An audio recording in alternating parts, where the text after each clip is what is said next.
What if I were to suggest that you play a key role in the awakening world? And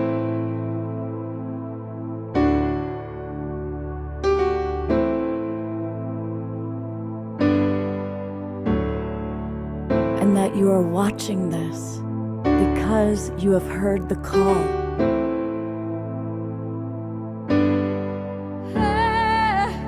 We can start right now by opening our hearts and minds.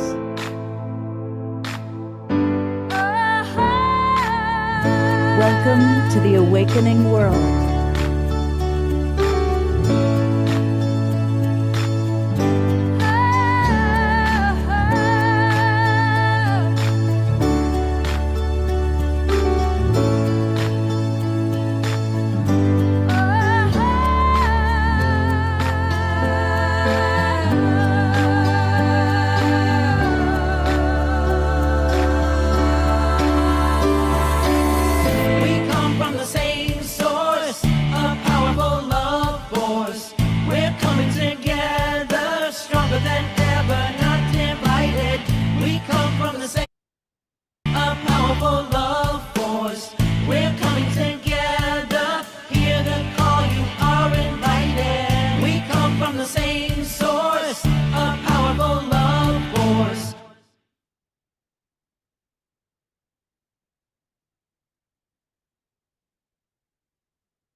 Good evening, everybody.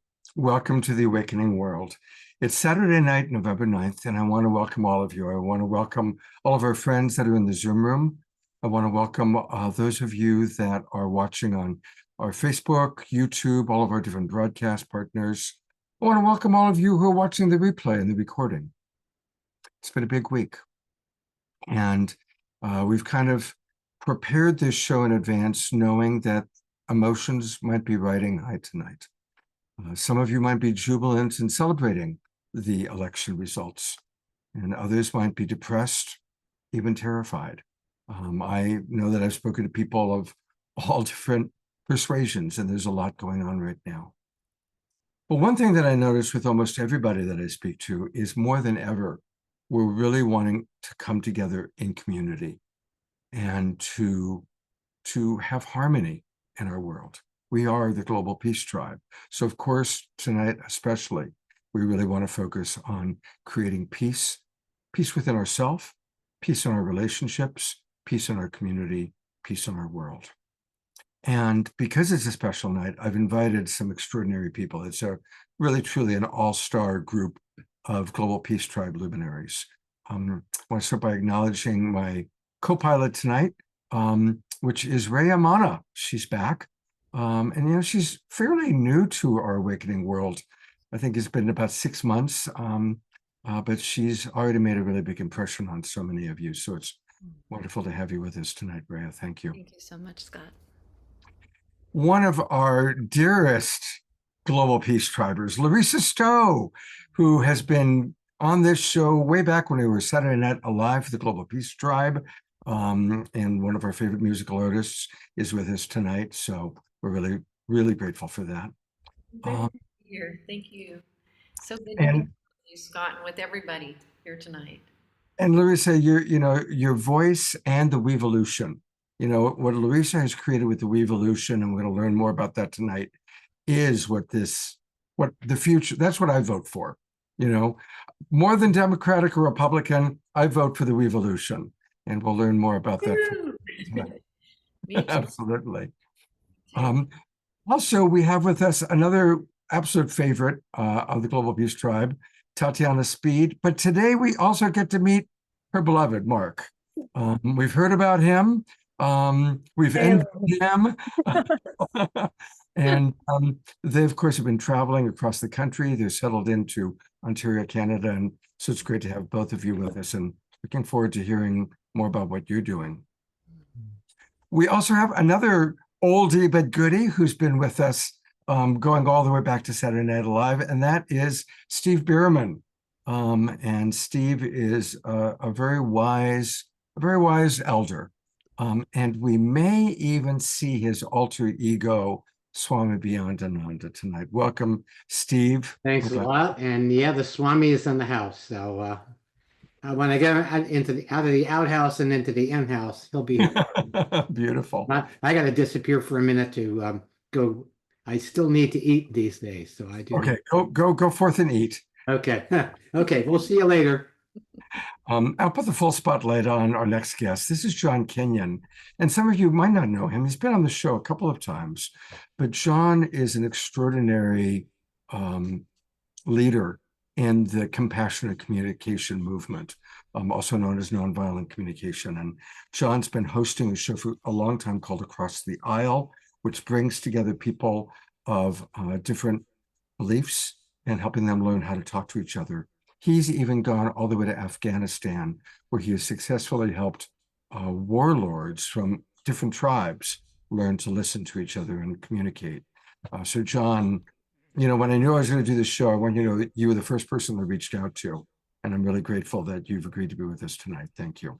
Thank you, Scott. I'm so glad to be here. And somewhere I know that she got booted off. So there she is. Another extraordinary compassionate communicator, my very dear friend, Katrina Vaillancourt. She, of course, created the Love Smart cards that many of you use and wrote the recent book called Recovery. And so both John and Katrina are going to really create a beautiful forum for us, for you, to be able to express yourselves and also learn how to talk with people who have different beliefs, how to be heard and how to listen. So I'm really grateful. We have another remarkable fellow with us, Ashoka. You have seen him on the show a couple times, and he's going to offer his perspective and also provide us with a kirtan tonight. And then finally, as we love to start all of our shows, we are going to start with our beloved house musical artist, Mr. Omashar. Welcome, Omashar. Well, namaste and welcome everybody, and welcome to my room. Normally I have a backdrop on, but tonight I thought let's just be transparent, even though I'm going to change that in a minute.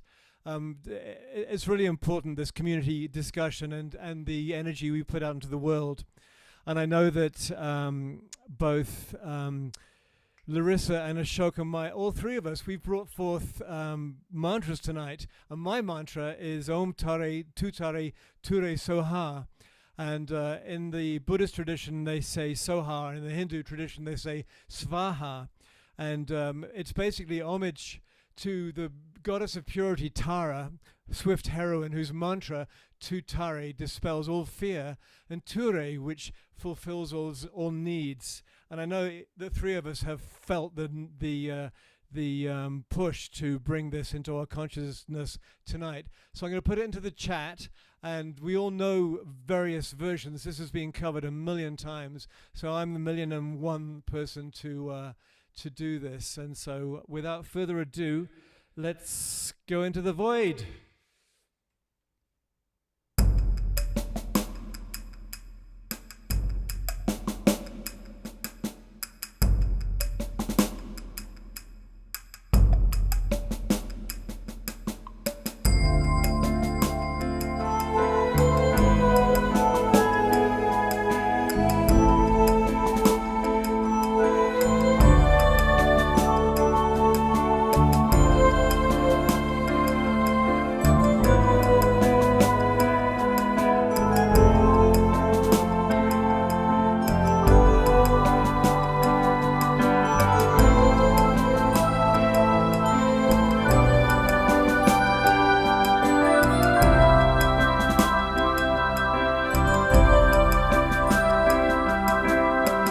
Tare Ture Soha. Om Tare Ture Soha. Om Tare Ture Soha. Om Tare Ture Soha. Om Tare Ture Soha. Om Tare Ture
Om Tare Tu Re Soha. Om Tare Tu Re Soha. Om Tare Tu Re Soha.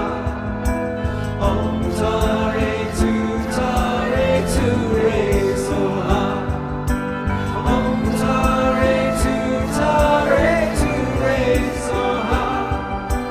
Om Tare Tu Re Soha. Om Tare Tu Re Soha.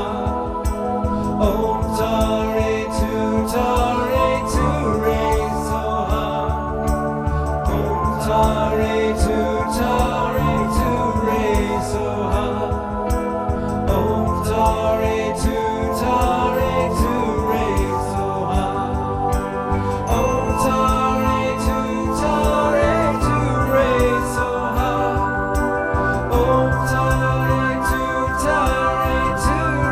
Soha. Om Tare Tu Re Soha. Om Tare Tu Re Soha. Om Tare Tu Re Soha. Om Tare Tu Re Soha. Om Tare Tu Re Soha. Om Tare Tu Re Soha.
Thank you, beloved Omashar.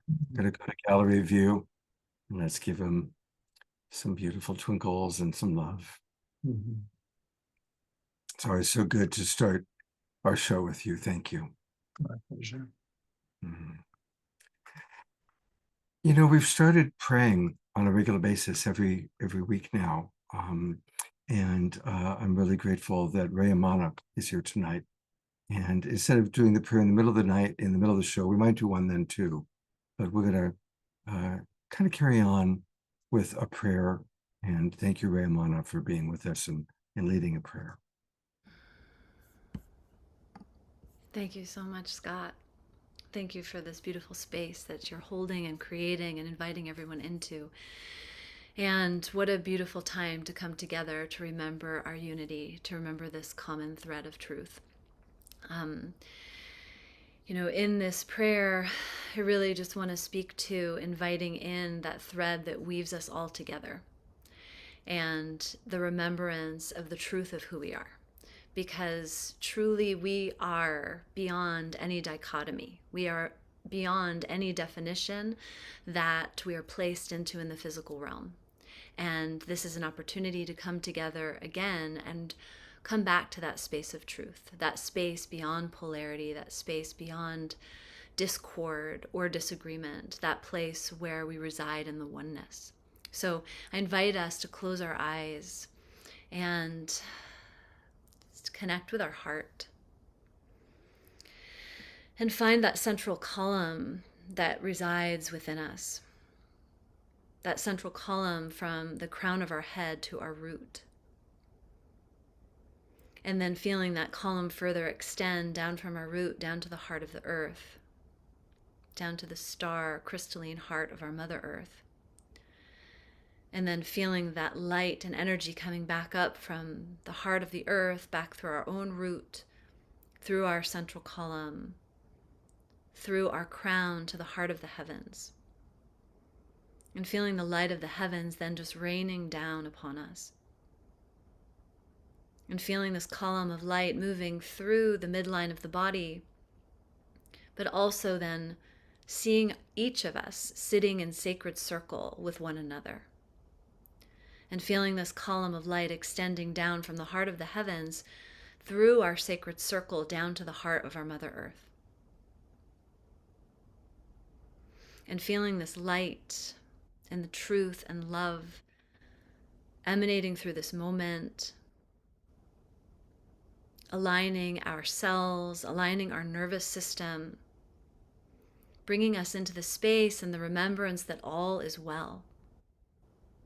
That this is truly a world that is a divine emanation of Source. And for those of us here today, we have most likely been contributing our energy and our intentions and our love and our dedication for the highest and best of all beings. And in particular, I'd like to presence the future generations and feeling the love and the care that we have for the future of our world. And recognizing that that love and that care exists in a vibrational field that then informs the rest of the substance, that informs the rest of the physical material plane. And so as we reside with all of our hearts here together in sacred circle, holding space for our future generations, we can recognize that even if we are seeing the world through perceptually different lenses, that our hearts are united. We all are joined in seeing the most beautiful future for our children and our children's children, with their bright smiling faces, with clean water, clean air, healthy intact forests, healthy soil, peace in our communities, peace in our world. And to join together today with that same unified vision, that the truth is the truth, and no shift in the physical material reality can change that or alter that. And all of us today are holding that space of love and connection. And may we trust that this is the time where truth is prevailing. And this is not a time to slumber. It's a time to remember our action, our creative force, that we are children of the divine, created in the image and likeness of our Mother, Father, God. And so inviting all of our intentions and all of our feelings into this space to be taken into this column of the light of the Most High and transmuted into the most beautiful vision that we can conjure within ourselves. And recognize that however it plays out in the physical material plane, it doesn't change our original intention, which is unity, peace, harmony, and a beautiful future. So we invoke the directions, the archangels, our Mother Earth, our Father Sky, and all benevolent beings, seen and unseen, known and unknown, our guides, our angels. We cast a circle of protection around us, allowing into this sacred space only that which is for our highest and best.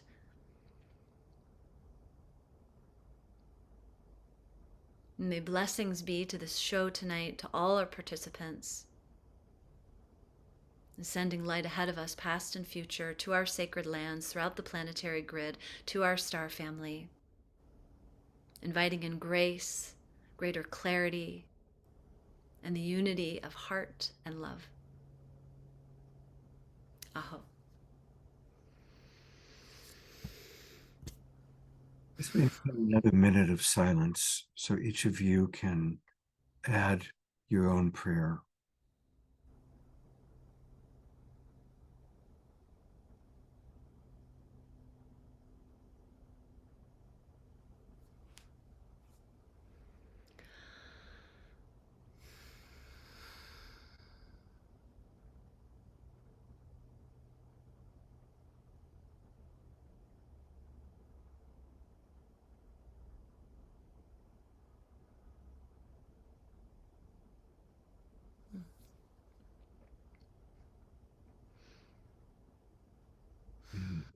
Thank you so much, Reya.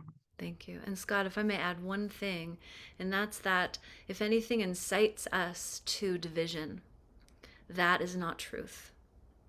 So feeling the feelings and remembering that our love for one another is what is true. So I'm so grateful to be together tonight in this space of unity and love for one another. Thank you. You know, Reya, I think almost all of us have had that experience of the pain of when someone we love or care about has a very different belief system or sees us and the choices we make in our life as being bad or wrong. It's so painful. You know, most of us have lost family members or close friends over political differences or spiritual differences. It's really, you know, it's tragic. And I'm guessing almost all of us have had that experience. And we're really lucky, Reya, because we have with us tonight John Kinyon and Katrina Vaillancourt. And they both really are brilliant at understanding the ability to drop into the world of others. And so for any of you who don't know how to talk to your family member who voted for the other, or for the friend who thinks you're crazy because you voted for whoever you voted for, John and Katrina are going to offer some tips, some tools that'll help us with that, and then maybe do a demonstration. So John and Katrina, God bless you both for the work that you do. Thank you so much for being with us tonight. Thank you, Scott. Yeah, thanks, Scott. Yeah, so about well, in the fall leading up to the 2020 election, actually, some of you out in the audience may know Paul Sterling, kind of part of this community in different ways. He approached me during that time, super turbulent, polarized time, and said, "Hey, do you want to do something to try to create a space where people can talk about these huge polarizing political differences?" And I said, "Yeah, okay." And we didn't know what we were going to do, and we just started fumbling around, and we started coming up with a process as people came week after week, and then Katrina showed up, and this other person, Corey Tyler, and with the four of us really refined that process and worked together for some months. And then I kind of carried it through and have continued to do that every week for these 4 years. And and I'm really glad, because now is particularly an important time to practice. So I'm trying to connect with each other across the aisle, across the divide. And so we're going to actually do a demonstration for you in a bit. Katrina's going to share something first, but I just want to say a few learnings for me in doing this, for 4 years now, over 4 years, that how important it is to kind of go towards the beliefs that are difficult for us in some ways, like that there's at least I found that learning how to hold our differences, not just trying to jump straight to unity, but to kind of, how do we hold the ways we see the world so differently, right? It's just mind-boggling how differently we can see the world, and to sort of go towards that in a way that we can just not try to convince each other, but really hear each other. And then from there, go through that into where we share commonality. And so where the diversity is held in a much larger unity and commonality. And I've just experienced amazing things happening when people go through this process we came up with, of being able to maybe not agree, but just really get connected in really powerful ways and feel the love and care that we humans have for each other. So I'm looking forward to giving you a little taste of that in a bit. But first, Katrina, it's been wonderful working with you, Katrina, in these different ways. And you've had some very powerful experiences in this political realm. And yeah, whatever you want to say. Oh, very much so. Thank you. I love what you said about really living in different worlds, because from everything I've seen as well in these last 4.5 years, it's like parallel realities. I think a lot of us have seen the picture where from one direction, it looks like somebody's looking at a circle, but from another direction, it appears to be a square. And both people are looking at the same thing, but from different angles, they're having a different reality. I was born and raised progressive Democrat, Madison, Wisconsin, to Santa Cruz, California, to the San Francisco Bay Area. So I have been surrounded by Democrat progressive politics my whole life. I was encouraged to be very politically active and was a die-hard Bernie supporter from 2015 until his endorsement of Biden in 2020, which was heartbreaking to me. And about a month after that endorsement, I had this very interesting experience of falling down the QAnon rabbit hole. And that, of course, stirred up a lot of challenge in my social circles. I was in this experience for 6 months. So I flipped from being a Bernie Sanders supporter to a Trump supporter overnight, literally. I was encouraged to write a book about my experience. I had a friend who said, people need to understand how someone so committed to peace could have ended up in QAnon. And so this book shares a bit about that. For those who are interested, it is written in a way that makes it safe and digestible for people who are liberal and progressive, so that they can have some understanding for something that is otherwise completely perplexing. I wouldn't have understood it, and I would continue to judge it, to be honest, if I hadn't gone through it myself. John Kinyon played a very important role in my healing. Of course, I went from kind of far left to far right, and both are polarized. And I needed to find healing in myself and in my community. And so I joined across the aisle as a facilitator with John while I was still in the QAnon experience. There's a full chapter in my book that's dedicated to that experience, which gives you a deeper dive understanding of how it works. But it really helped me to get my feet back on the ground and remember how to rebuild my relationships and how to depolarize. So now, having gone through this, I really feel well-versed to feel love, compassion, and respect for everybody across the political divide. And I'm so wanting to share that gift with others. So with that, perhaps, John, you want to introduce it and we'll do a little demonstration? Yeah, yeah. So I found that with conflict, kind of in general, but particularly in a group process, having not only skills, but structure and process, like some steps to follow, a structure that's holding like a container, and then the skills. And that's in a simple way, that's what this across the aisle process became.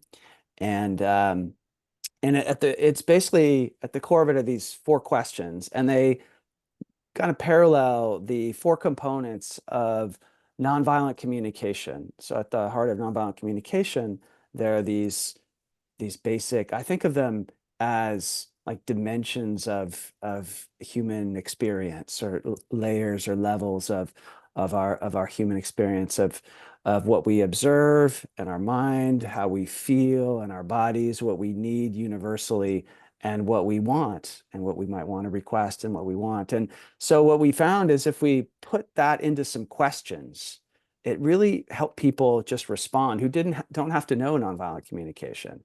And I will put those questions in the chat right now.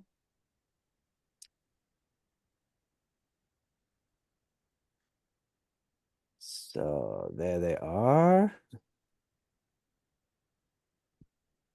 What is the issue or topic you want to speak about?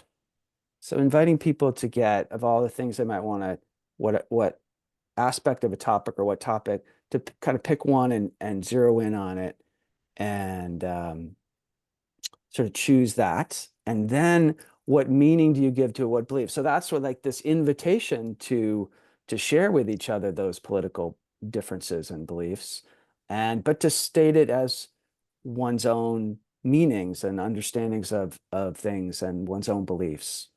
And then what sensations and emotions in your body. So then dropping into what's happening in your body, and what you're feeling, what sensations, emotions, and people answering that question, and then answering the question of what they want universally and personally. So getting to those qualities that we all share as human beings that connect us.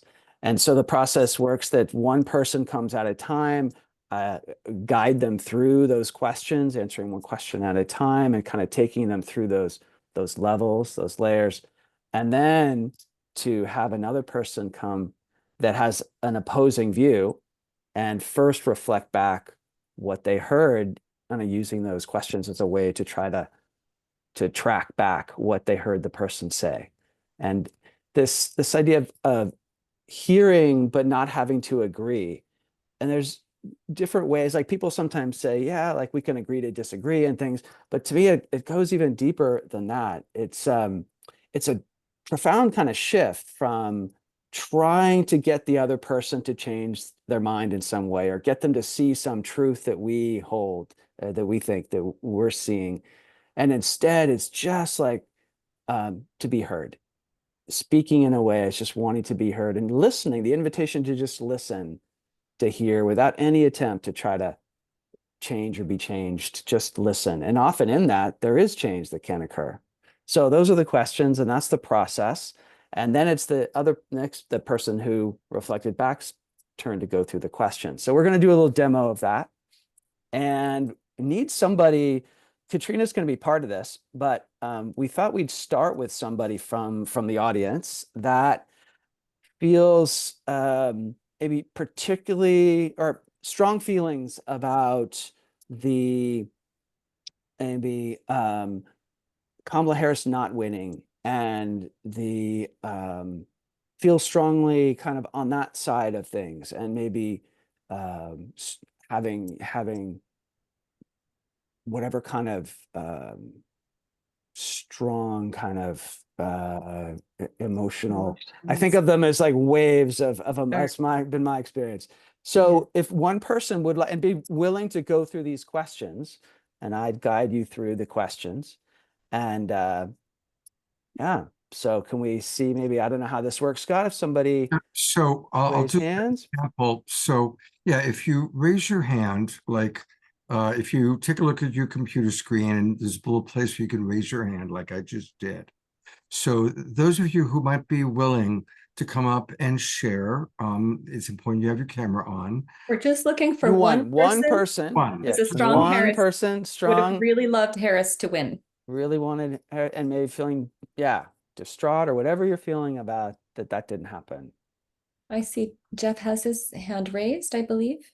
Okay. Okay, let's go with Jeff. Welcome, Hi. Jeff. Welcome, Jeff. Thank you. Yeah, so I'll put the questions back in the chat here so they're fresh. And so we know what the kind of larger the issue is. So maybe we'll just go right to, if you want to speak to what kind of thoughts are you having, and the meaning that the outcome of this election has for you, and if you want, just starting there, kind of what's going on in you at that level of how you're thinking about what's happening. And we'd probably want to keep it to Yeah. one. Just briefly, just kind of an essence of maybe one. Sure. Yeah. Sure. My PTSD, I'm trying to focus on turning it into an empowerment of energy to be even more light than I was previous to the last administration, and to make my projects even more towards completion, and to focus on my legacy and my lane. Okay. Sounds like, yeah, that's what you personally want to do at this point. Yeah. How you're kind of want to focus your energies in terms of the outcome of the election. Is there anything like that means to you, or My emotional state is disappointment. Okay. I'm sad. I'm not angry. I'm amazed. And I don't like to speak ill of anything because I'm a public figure as well online. And so I keep neutral. And so yet I am hurt. I am wounded, but I want to stay in my lane and stay hydrated and tell my crowd and my people to stay hydrated, do self-care, and for us to stay together, all of us, in this time of not knowing what's next and not listening to the dark side. Okay. Okay. Yeah. Yeah.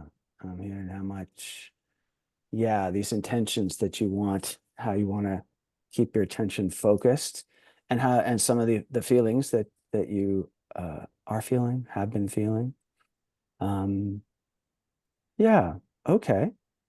So yeah, maybe just to recap then, and it sometimes helps to just feel into your body a little bit, and what kind of sensations in your body right now as you talk about the sadness and the hurt, and yeah, what do you notice just in a deeper way in your body?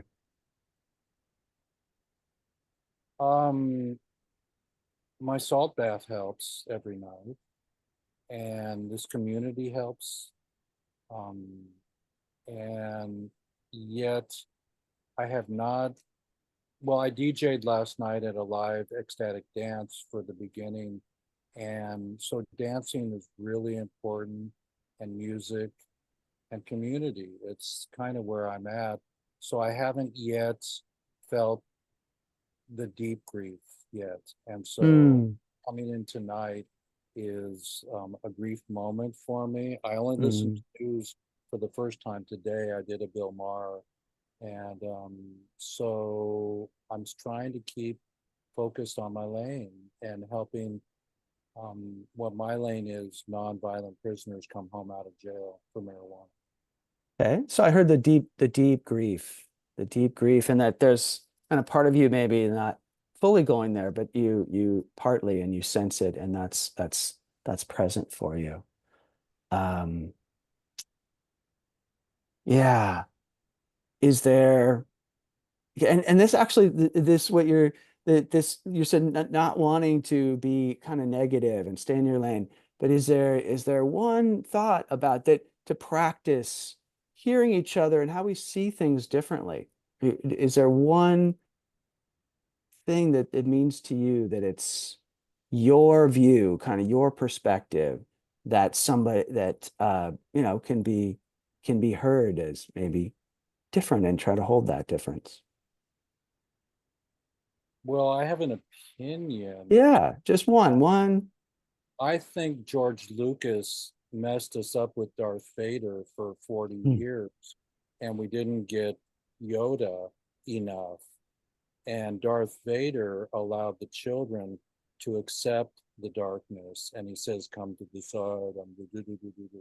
And so I turned that off because Star Trek was about trekking and exploring, and Star Wars was about war. And that's my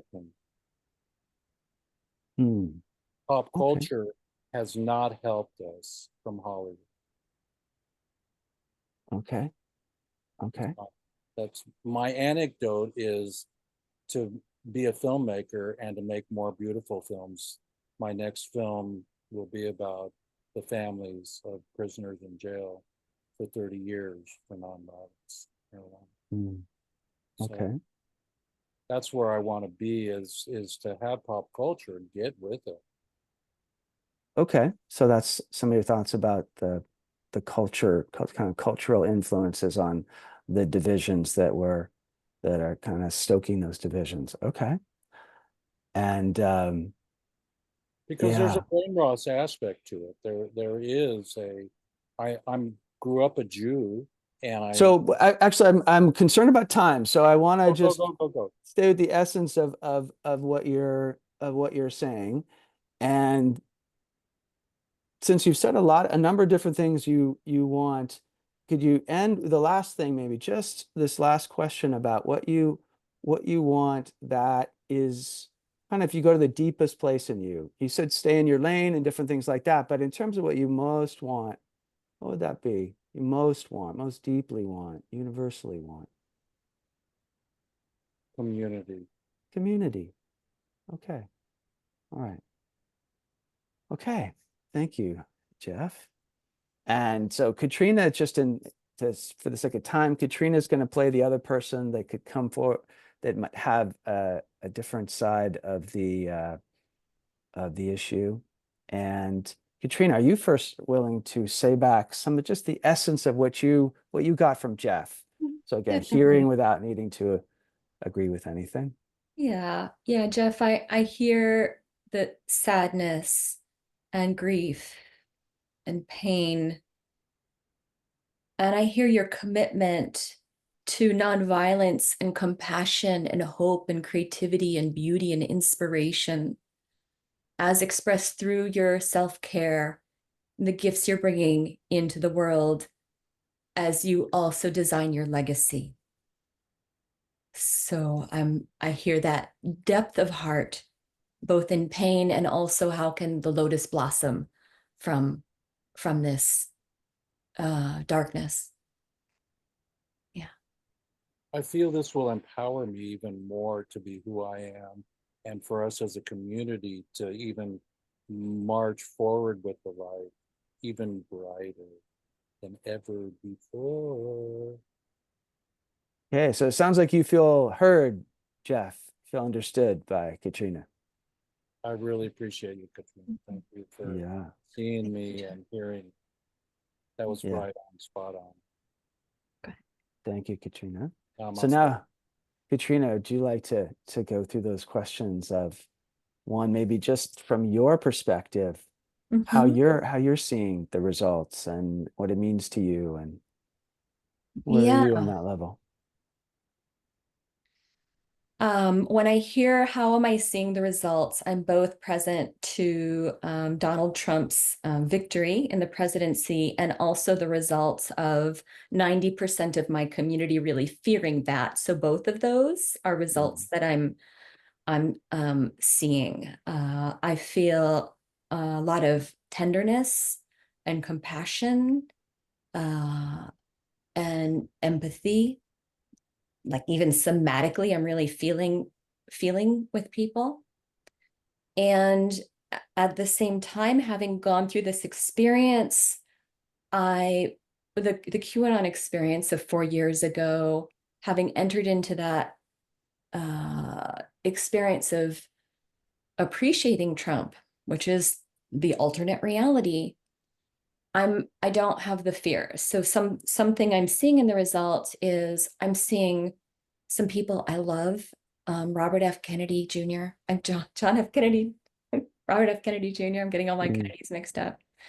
Tulsi Gabbard. I like Elon Musk. I like what I've seen of Vivek Ramaswamy, and I appreciated J.D. Vance in the vice presidential debate. And even Trump. I know it's really hard for people in my community, this 90%, it's like unfathomable. How could I appreciate things about him? So I'm not going to try right here, certainly, but just say that it's there. And I'm feeling cautiously optimistic and hopeful when I think of the differences that Kennedy and Gabbard and this team can do as it relates to public health, as it relates to our agriculture, as it relates to reining in big pharma, and pulling some of the greed and the revolving door relationships out of our regulatory agencies. I feel hopeful around Elon Musk, looking at how our tax dollars are being used to serve the American people and really cleaning up our finances in a way that our money can be used efficiently.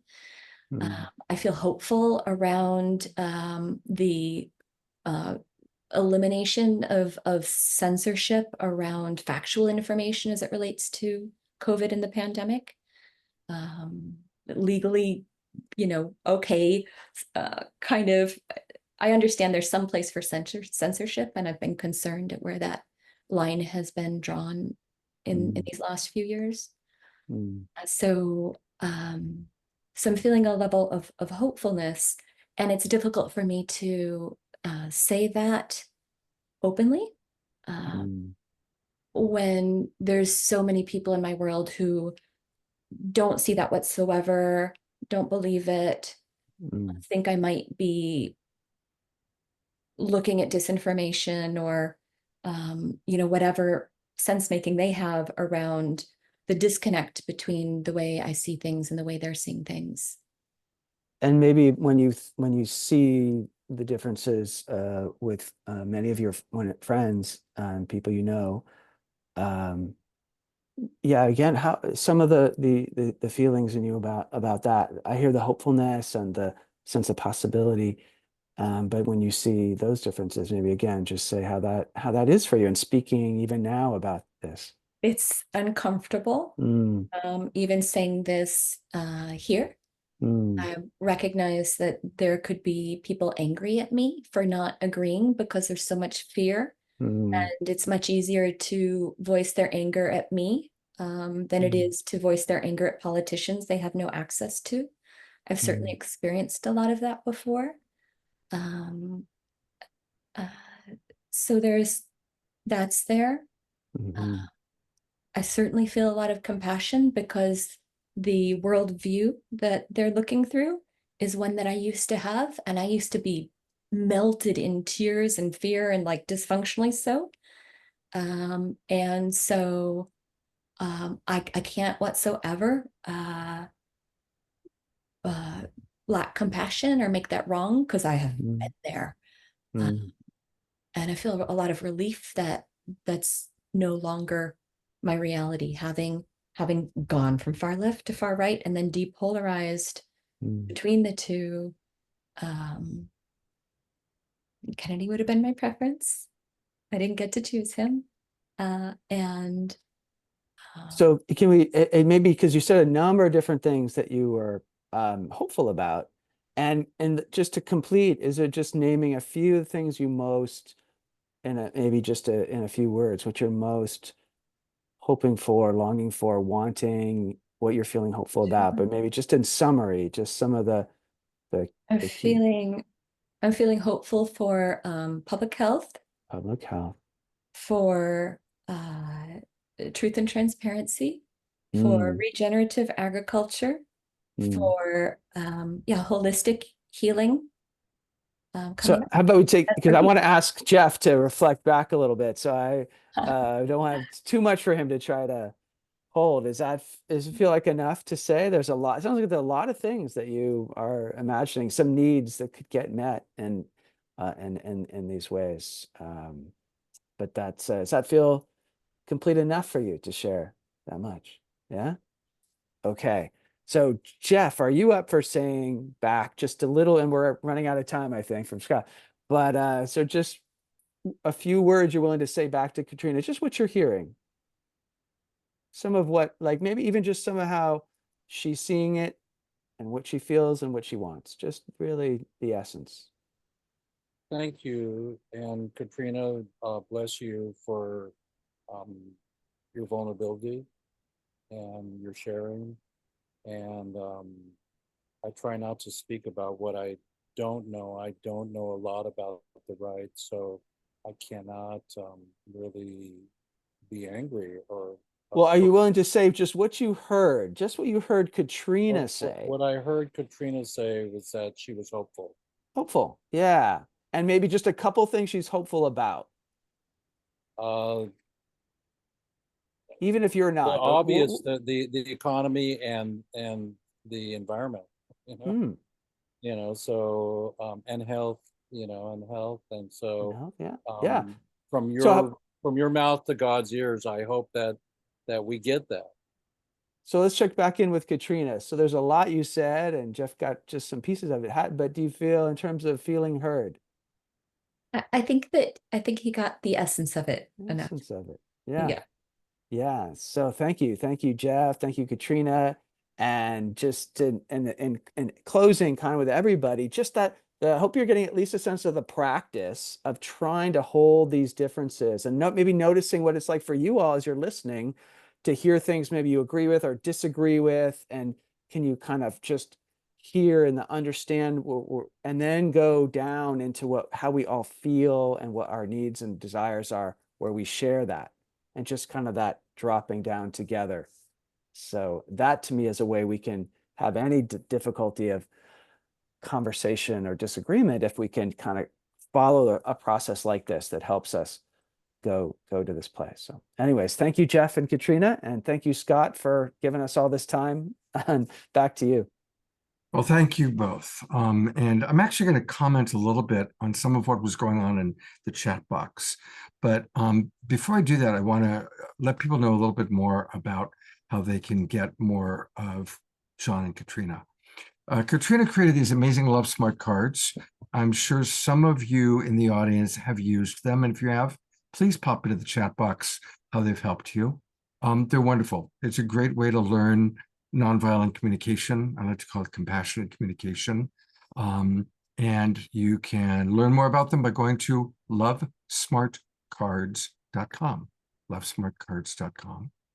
And then if you're interested in working with John, go to his website, and it's his name, johnkinyon.com, johnkinyon.com.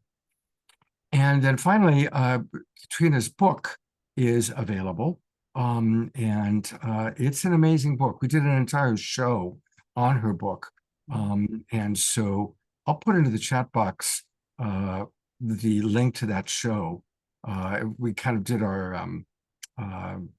the book launch with her. But here it is. And if you go to, it's called Recovery with a Q instead of a C. So if you go to recovery.com, that's where you can learn about it. And I don't know if you noticed, Katrina, but Christy Michaels wrote in the chat box that she could not put the book down. She highly recommended it. Had a wonderful conversation about it. Yeah, thank you. So while you both are still with us, I want to acknowledge Jeff was very diplomatic.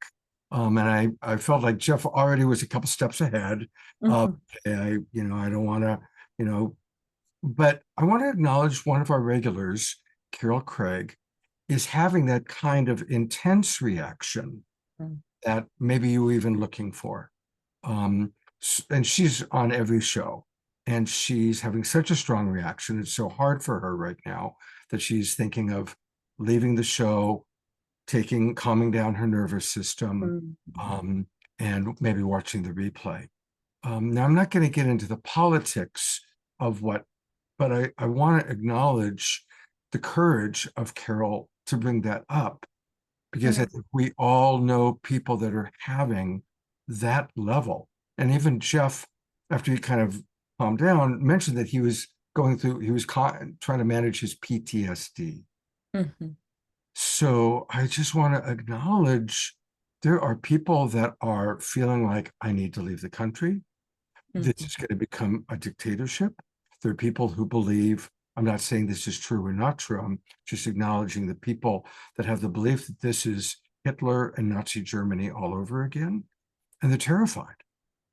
And it is a PTSD kind of reaction when that is a belief that a person might be having. And so when someone does come to you with that level of horror, that level of fear, do either of you have any tools of what you might say or what you might offer to anybody who's listening, including Carol, that's having an experience like that? I'm having that experience with a lot of people that I interact with, because again, that's most of my community, and that's also where I was at prior to all of this. I generally don't share anything about how I'm feeling, because it's a painful contrast to people who are in fear. And instead I just listen. And sometimes I cry with them because I know what it's like to feel that fear. I can't guarantee the future. I have a different way I'm holding it.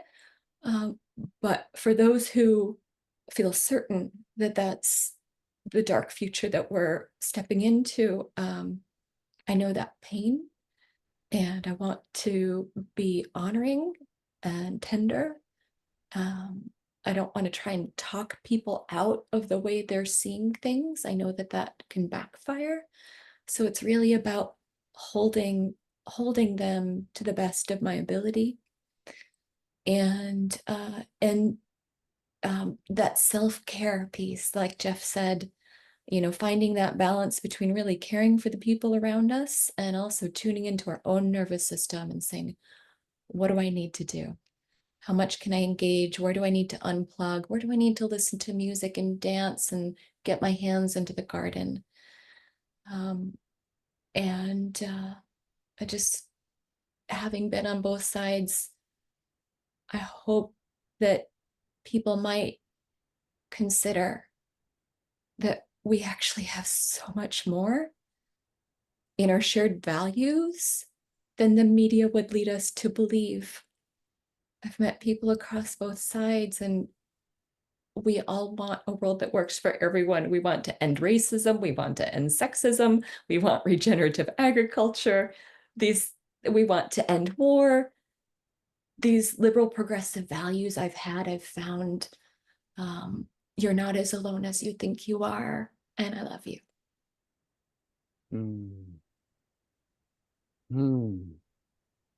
Yeah, I just so appreciate, Katrina, how you can sort of speak to the different sides of from your experience. And I hear, yeah, I think to answer, Scott, the question you asked of us to be with people that can hold this kind of listening, that Katrina, in a way you're demonstrating, that we can again hold our people that can hold the differences or listen to what we think, but also help us really go into those feelings, those deep feelings and those deep needs that we all share. And I hear that just as you speak, Katrina, and the emotion that kind of came up in you, and your empathy and your compassion. That's just, I think, just being with each other and having people we can resonate with on that level and feel held and feel that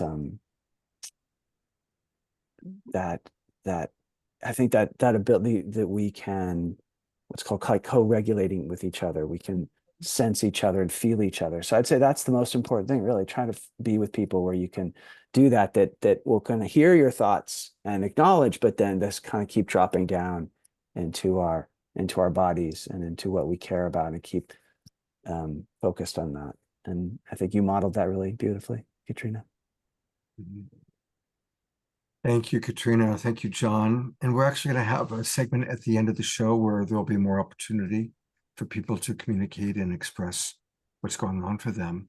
But I'm going to bring my co-host, Reya Mana, on as she has something to share, and then we'll go to Larisa Stow. Thank you, Scott. And thank you so much, Katrina and John. Just so compassionate and caring. And, I just wanted to presence the middle pillar, the central column. In Kabbalah, there's the central pillar, the pillar in the tree of life. There's then the pillar of mercy and the pillar of severity. And often the karmic cycle is swinging from one side to the other. And, just presencing into this space, this recognition of the values and the goals that we're all holding are the same. The liberals or the Democrats believe that their candidate was the one that was going to get us to the world that we wanted. And the Republicans believe that their candidate was going to get us to the world that we wanted. But the common thread is that it's the same world that we want. And, to get out of that place of despair where we think we can't have it, where we think it won't happen. We're at this time of prophecy, this threshold of the entrance into the golden age, where it's the end of the time of the guru or the savior. And, I would caution against any of us believing that any political outcome is going to be that balm that soothes everything, because this isn't the time for anybody to save us. This is the time for us to look around, like the Hopi prophecy, the 11th hour. Look around, see who's with you, know your garden, know where your water is. There's a river, it's flowing fast, and there may be those who get swept away. Let go of the shore, go with the flow, and look around and celebrate. This is the time for us to put our hands in the dirt, to put our hands into our communities. And, in the Roman Empire, they said, give them bread and circuses. This is the idea that it's distractions to keep us from the real issues, to provide comfort, to provide some idea that there's something else that's going to save us, but we are the ones we've been waiting for. So may we put down our differences and realize ultimately what's happening is we both want the same thing. We have a belief system that there's a way to get there. We've attached ourselves to a solution, but may we raise our consciousness to recognize that we are all going in the same direction, and don't get distracted by the way the details flow out. In the spiritual worlds, it's said that the physical material plane is an outcropping of the higher world. So when we come together in prayer and meditation and song and love, we are coming into that space of a higher plane reality, which then manifests onto the physical plane. So, just to give some comfort is that really what we're both saying is I want the same thing, and some of us are believing we can't have it. Well, that's not true, because we're about to step into the golden age. Many Vedic scholars say that this is the Kali Yuga is going to end with the solar eclipse in March of next year. Like, we're at the end of the darkness. So may we keep our hope, know that we can have what we want, and stay together, because it's only when we're together that we're going to get there. So thank you for giving me that moment, Scott. Thank you, Reya Mana, for reminding us of the perspective of that middle place. And that middle place is in our heart. Mm-hmm. Perfect co-host for tonight. Thank you. Well, I am so grateful that Larisa Stow agreed to be with us tonight. Larisa, I think, has been on the show as much as anybody over the 5 years we've been doing it. And we've done entire shows dedicated to the Weevolution.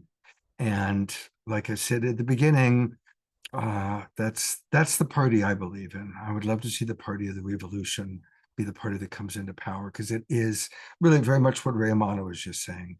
So welcome, Larisa Stow. Thank you so much for being with us. You are, most of us first met her as this incredible rock star musical artist, but she is a profound community builder. And she's building community on a lot of levels, including her amazing property in Cornville, outside Sedona. So, Larisa, I love you. Take it away. Thank you. Thank you, Scott. And I adore you. And I'm so grateful for what the space that you provide for all of us to come together and have these conversations that are so important. And I've just been looking at the comments and really feeling like from Carol and I think I saw Kathy, and like the fear, that's in our community right now. And so grateful for this conversation, that we can have this conversation right now. Katrina, John, that was brilliant, like absolutely brilliant. I took a screenshot of the 4 questions and really appreciate your vulnerability, Reya, I love what you shared and am grateful for your wisdom and how you brought up how in Rome, how they said bring on the circuses, to distract the people. And it's so important for us people to be communicating like this and not looking as much on the outside, but coming together and really feeling into our insides with one another. What truly matters, dropping in. So I so appreciate the questions that Katrina and John, you provided today. I think we need to do a whole show on that, Scott. Like, honestly, like when I heard that, I feel like people really need to be given, a lot of people need to be given a chance. And to model this, I think we really need this modeling in the world.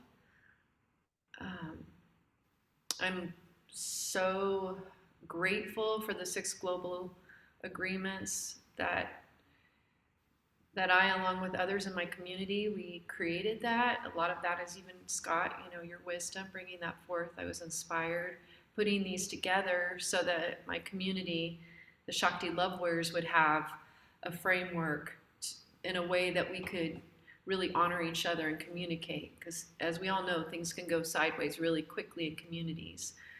And it's been really powerful. We're working with that here at Shiloh, the land that you talk about outside of Cornville. And just last night at our dinner, we went around and we spoke the 6 global agreements with each other and how they relate to what we're doing here at Shiloh. And it's so important in this time that we really sit and work those compassionate muscles with one another, that we hear each other, that we listen, and that we share from a deep place of what we need and respect each other in that sharing. So I am so grateful, beyond grateful for this community, and that this community is continuing to be here and to support one another in such a profound way. And I wanted to share a song tonight with you all. I don't know, Scott, if you wanted me to dive in a little bit more into the 6 global agreements. Yeah, I think I'm going to look for that. I know I have that document in my computer, so I'll pull it up and put it in the chat box. But please do share with people about the 6 global agreements, and if you've got it handy to pull up for people to look at, great. Otherwise, I'm going to look for it right now. I mean, I can pull it up. I guess I could make a copy. You of it. Would can you like me screen share to it. make a copy of it just and throw it? Yeah, why don't you screen share it, and then I'll go ahead and find it and put it in the chat box as well. But if you screen share it, then people watching on Facebook and YouTube can watch it as you kind of go through it. Okay, hold on a second and it's right here. Beautiful. So the 6 agreements, without getting into them so specifically, because we don't have the time to do that, so I'm not going to take us there, but just to briefly touch upon them. The first agreement, plugging into Source daily, which a part of that is forgiveness work and prayer and meditation. How important that is for us to connect to Source. Remember that we are beings of love, as Reya was sharing. And when we connect to that and we give time to that on a daily basis, it really helps us be able to sit in the seat of compassion with each other. Number 2, cultivating courageous vulnerability. And that's what I heard when Katrina was speaking today, like just incredible vulnerability to share how she feels while caring so much about others. Number 3, leading with compassionate curiosity. If we could all really just sit in more curiosity rather than judging each other so quickly, how fast our world would shift and change if we were more curious about why we believe the way that we do and what is informing those beliefs. 4, practicing radical self-acceptance. The more that we can accept ourselves and even those disowned aspects of ourselves, especially, I should say, those disowned aspects of ourselves, it helps us to be able to accept each other in a much more full way in this life. And it's easier to have compassion for others when we sit in that seat of radical self-acceptance. Number 5, respecting each other. Understanding that we don't have to always agree, but if we can remember to not use words in communication that dehumanize and objectify one another. Even people that we think, some people, think are evil, if we can really step back and see their humanity and not dehumanize or objectify them, that's really powerful and will help others respect us more. And my favorite is playing together, because remembering that when we play together, we are able to see each other in deeper and lighter ways in this life. And play, I believe, is one of the highest forms of prayer. So we got to get out there and play and make music like we do, and create together and dream together. So these 6 global agreements have been a guiding light for me in my life, and I'm not perfect at them, but I strive every day to work the muscles of these agreements. And I find that when my community does the same, we do a hell of a lot better together, and we enjoy a lot more. So yeah, thank you for giving me the opportunity to share that, because it's making a difference in my life and then in the life of the people in my community. And I would love to see this profoundly shift consciousness in the world if we were just to agree to stand in these agreements together. Thank you, Larisa. Thank you. They are beautiful agreements. Thank you, Scott. And as you asked me to share a song, I just felt to share Om Namo Gurudev Namo, which also has the mantra Om Gam Ganapataye Namaha. These 2 mantras, I combine them because Om Namo Gurudev Namo is about honoring the divinity within ourselves and all around. And when we do so, it opens the gateway, that humility. Calling upon that humility within us opens the gateway in the body, the root chakra in our body, which is connected to the energy, the archetypal energy of Ganesha. Whether or not you believe in Ganesha, you don't have to believe in Ganesha. It's an archetypal energy that is expressing our life force and our humanity. The moment that we take birth, that we come into a human body, Ganesha represents that. We see Ganesha as like the boy elephant to begin with. And Ganesha is, we most associate Ganesha with the remover of obstacles, but what most people don't realize is that Ganesha is also the bringer of obstacles. So the one who brings them is also the one who can remove them. And to really think about this in a greater way, it's when we see what is happening in life as an opportunity to grow. Truly, to take on a human body is all about growth, to grow. So we need our obstacles if we're going to grow. They give us that opportunity. So this event is an incredible opportunity for all of us to grow. And how we move and how we show up right now with each other is our choice to create an incredible opportunity and a gift out of what is happening. So, Om Namo Gurudev Namo, I bow to the divinity within myself and all around, and Om Gam Ganapataye Namaha. I call upon that which will transmute and transform obstacles into opportunities in my life. And I invite you to sing with me.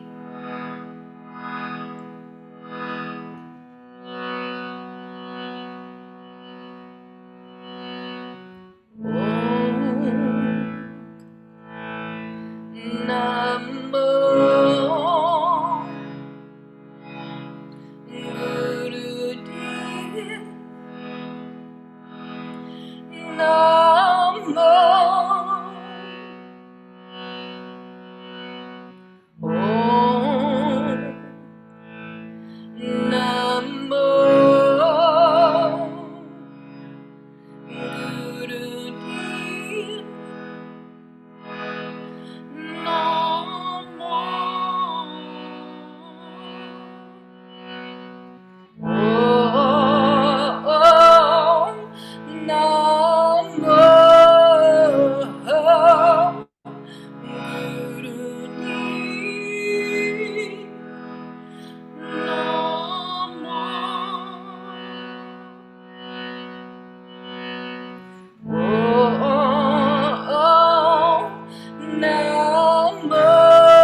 Gam Ganapataye Namaha.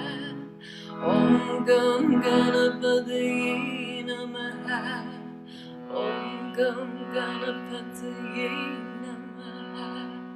Om Gam Ganapataye Namaha.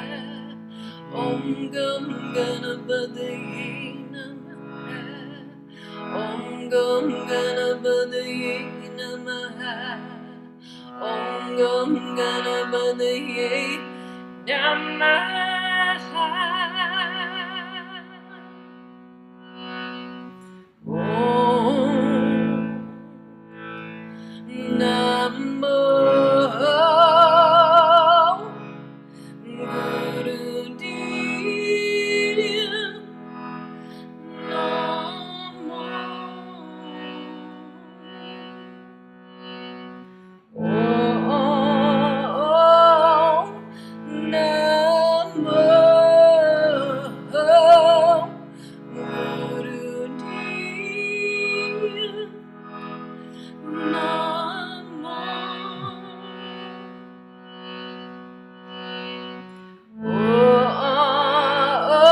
Om Namo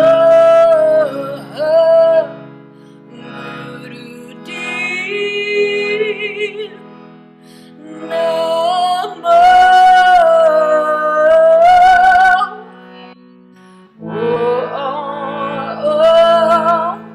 Namo Gurudev Namo.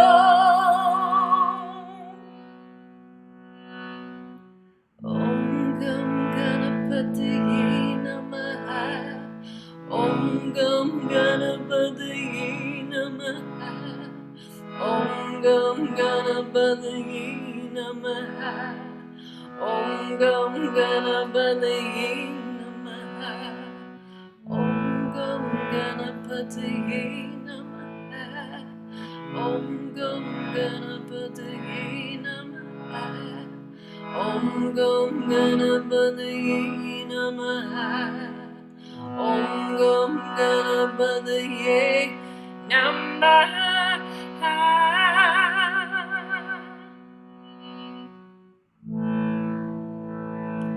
The oak within the seed, the flute within the reed, the harvest in the grain, the ocean in the wave, the titan in the small,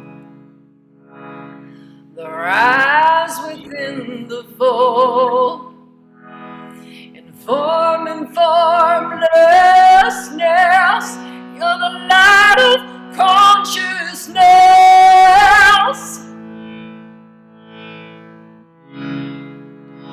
You're the light of consciousness.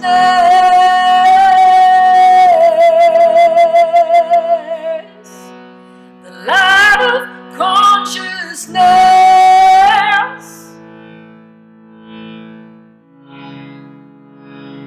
The light of consciousness.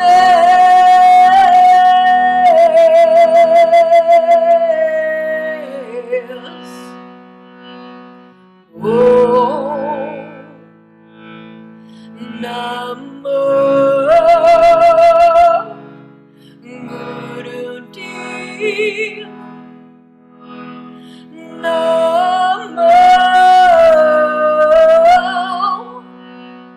Om Namo Gurudev Namo.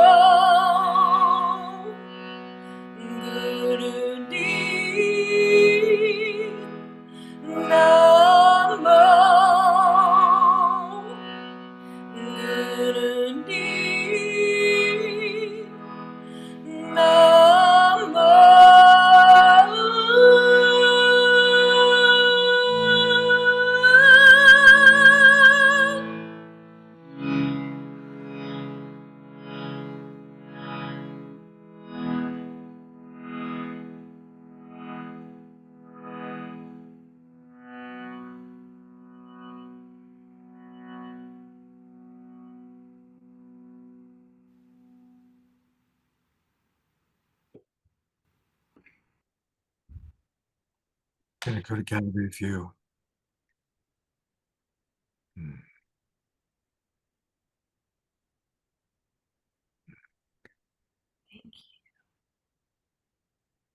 you. I love you all. I really appreciate you all. I appreciate all of you showing up with such open hearts to really hear and be present for one another right now. I think that's the ultimate thing we can do, is just to be here compassionately for each other. Thank you. Thank you so much, beloved friend. And she has a beautiful community that you can find on Facebook. It's Larisa's Shakti Love Warriors group on Facebook. I've put the link into the chat box, but for all of you watching who don't have access to the Zoom room, just go to Facebook and go to Larisa's Shakti Love Warriors group. And there's all sorts of wonderful things, including, there we are, there's tonight's show. Do you still do every day 11:11 meditation? You know, we're still doing it. I had us pull back because I'm like, okay, people, it's 4 years after, COVID, when we were doing this to really support each other. And now we're doing it like 3 and 4 days a week, because there's still that need.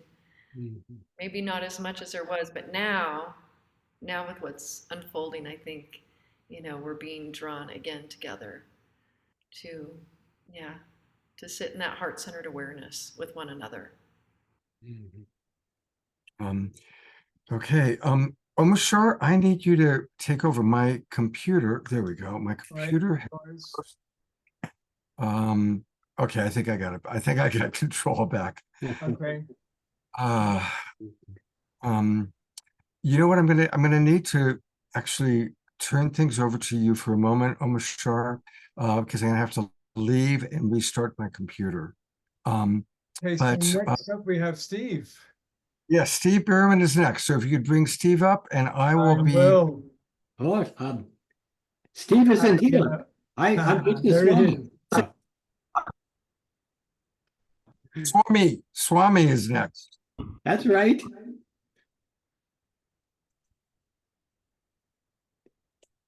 There we go. Oh, am I ready? You're ready, brother. Oh, very good. Well, this is quite wonderful. I've really, really been enjoying this. I love the Weevolution because it is going to help us with what we call the Great Reset, where we set the standard that our governments have to follow. Now, I know what you're thinking. Swami's proposing a sane world. He must be crazy. But I say we have a great opportunity to go sane together. Now, I want to thank you both, Scott and Reya, for convening this event. And Reya, I really want to thank you for offering the perspective of the ages. And you mentioned the Kali Yuga. And I think you gave some really good news that we're at the cusp where we're going to be leaving the Kali Yuga. And I think they call this part the border Kali Yuga. It's called the border Kali Yuga. Now, you're talking about compassion and community, which I call calm passion and calm unity. Isn't it easy to take a breather? I like the breath that happens. In fact, that is the key to long life. When we breathe in, we inspire. When we don't, we expire. Very important. Now, of course, the anti-social media, talking about calm unity, the anti-social media has intensified the diseases of the body politic, iron deficiency, truth decay, erectile dysfunction, bipolar disorder. Well, as we address our current political, new word, situation, I know what you're thinking. Is this the hand of God at work or just a middle finger? Okay, well, I can understand that. I know what it feels like when a reality check bounces. Now, people are talking about the end times. I'm serious. The end times. I met somebody a few years ago who was actually depressed and disappointed because the rapture didn't happen. I said, so the rapture didn't happen. It's not the end of the world, right? Now, if you actually go to the book of Revelations to see what it says, I swear that this is true, but you won't believe it. A sign that the last days are here, that the end this at hand. It says, and the last trump shall blow. Huh? Now, you can't make that up. Now, I know that there are those who say he was sent by God, and others who say, yes, he was sent by God because God ran out of plagues, okay? But either way, very important, people are looking beyond the physical plane, beyond the physical. Someone asked me recently, Swami, can you help me communicate with a loved one on the other side? I said, which side, Democrat or Republican? We have a deeply divided body politic. I don't have to tell you that. Half the people believe the system is broken. The other half believe that it's fixed. And so we cannot, at this point, be on that battlefield. We have to get onto a new playing field. Because let's face it, the game that we all want to play together, the world game, as opposed to the end of the world game, the world game cannot be played on that field. We need a tug of peace where we all pull together to create what we want instead of the tug of war that we have, right? Okay, so people on all sides, now I have to say that in this electoral season, I have to say people on all sides became more active. Instead of merely rearranging the deck chairs on the Titanic, they began throwing them at each other. So before we can have peace in the Middle East, we must have peace in the Middle West. In the Middle West, we have to bring left and right, front and center to face the music and dance together, to turn the funk into function and leave the junk into junction. We need to bring left and right, front and center, red tribe and blue tribe together to sit in sacred circle.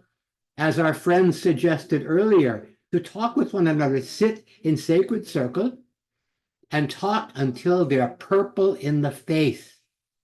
Because only as one purple people will the peeps outnumber the perps. Well, talk about climate change. We need political climate change. Warmer hearts, cooler heads, right? So at this point, what do we do? How do we get off the wheel, the revolutionary wheel, the unmerry merry-go-round that could become a death spiral for our species? Well, fortunately, I have a recovery program for us to recover our sanity. It's a simple 4-step program, mathematically guaranteed to work 3 times faster than 12-step, right? Okay, where we step off the old battlefield onto a new playing field, wake up, wise up, grow up, and show up. This is very important. Wake up to the illusion of separation, how we've been divided into 2 warring tribes who have been unable to hold the system accountable. We've been hoodwinked by a bunch of winking hoods, and the Commonwealth has been stolen by a very small percentage of the uncommonly wealthy. Now it's time to turn, for us to turn from divide and conquer to unite and thrive. And that brings us to the 2nd step, wise up. This is the upwising. Wise up to the power of loving coherence, where we see we're all one with the same one. The universe has us surrounded. Might as well surrender. Surrender to the power of love. And I have to tell you, this is the good news for everybody. Love is more powerful than fear. Otherwise, we'd be singing, all you need is fear, right? We're not doing that. Okay. Now, we have to grow up. That's the next step. From children of God to adults of good. We've been stuck in that awkward stage in between called addled essence. Our essence has been addled by toxic belief systems. And you know the short form for belief system is BS, right? So remember, love lives in the heart. Beliefs lie in your head. So if you're tired of all the lying going on in our heads, head for the hearts.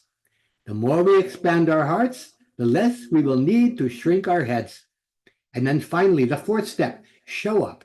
Show up on a new playing field where we gather all good intentions under one big intent, intentional mutual benefit. And we rise above the identity issues that separate us and focus on the identical issues that unite us. Clean air, clean water, clean food, and clean government. Think about that. Yes. Okay. Now, all of you folks, this is the time. I know that many people here over the many, many years have been cultivating inner peace. This is the time to let all of that inner peace out to shine and radiate into the world. We call that all-out peace. And to all of the warring tribes on this planet, including the two sides who are still locked in that battle, pax on all of your houses. Pax on all of your houses, yes. Now, above all, we must have compassion even for the candidate you voted against. Remember, behind every soulless heel, there is an unhealed soul. And so as light workers, our job is not just to heal souls. I believe we can re-soul heals. Okay, so now we are going to take an all-important fifth step to make sure that we don't take the other four too seriously. I am asking everybody on this call for this time going forward to take a vow of levity. Okay? All those willing to take a vow of levity, please rise. And repeat after me. All for fun and fun for all. This is really the party of the Weevolution, one big party. Everyone is invited. Thank you. Namaste and namasko. Goodbye.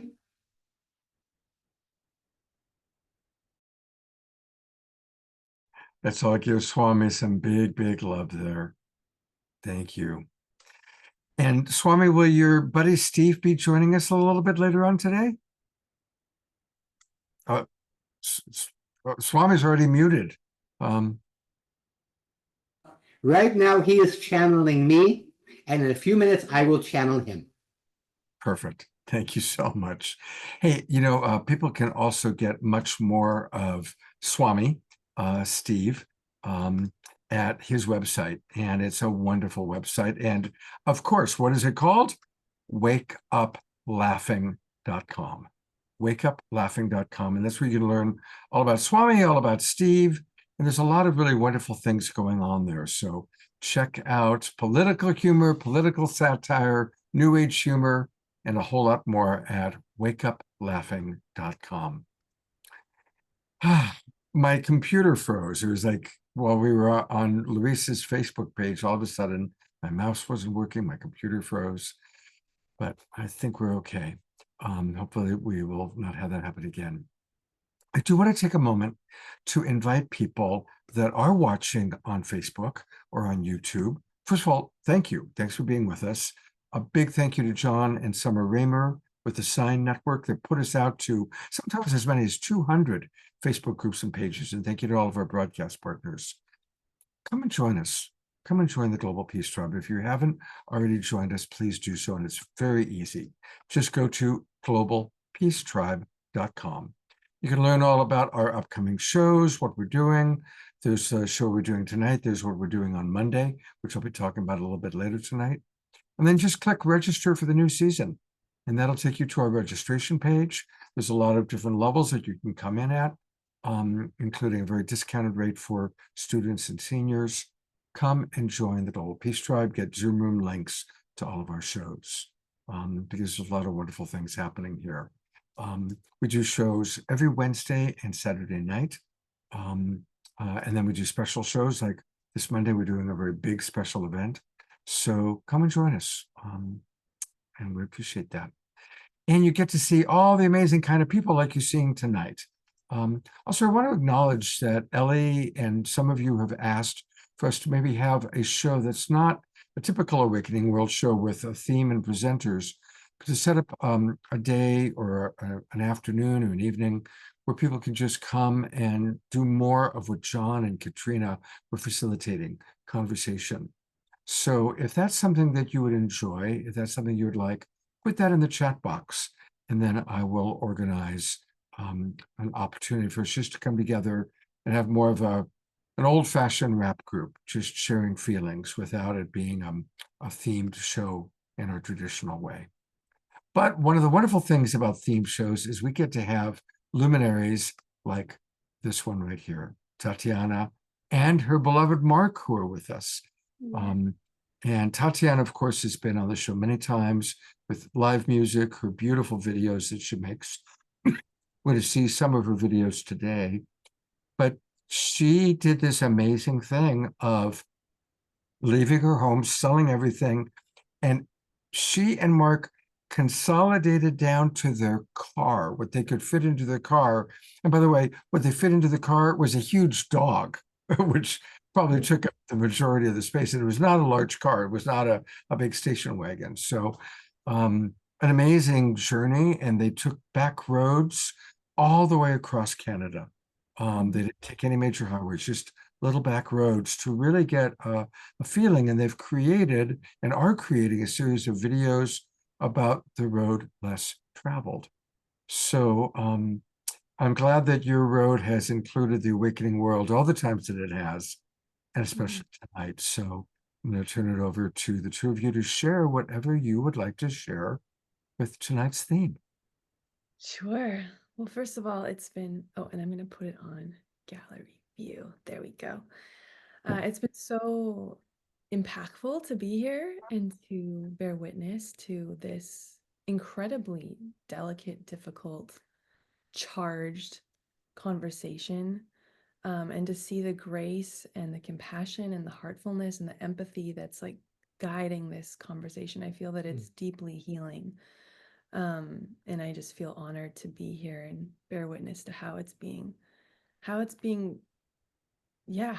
shown. I feel like this is what we need to model for the whole world right now. So yeah, just deep gratitude. And also, Swami, that was amazing. I've never had truth and comedy coupled like that. And I was laughing. I felt the levity. I felt the levity. We were both chuckling a lot. So yeah, we're honored to be here. Yes. And Thanks. we have something we'd love to share with you, which is that we are beginning work on a video series. It's called The Road Less Traveled. And I don't know if you want to share a little bit about it. Sure, yeah. So I've been practicing photography and cinematography for the past 15 years. And I traveled across Canada a few times when I was younger. And like many, traveled across the country waiting to get to the destination and not really embodying and being fully present to the moment. And so we decided on this journey that we were going to take the back roads and fully immerse ourselves in the moment, in the presence of love, and really allow ourselves to just let each moment lead us to the next moment through this. And on the journey, we got inspired to actually unite both of our gifts, my gift of capturing beauty and seeing beauty, and Tatiana's gift of storytelling. And we got so inspired with what we were experiencing, we wanted to share this with the world. And so we started to create these short vignettes of beauty and love.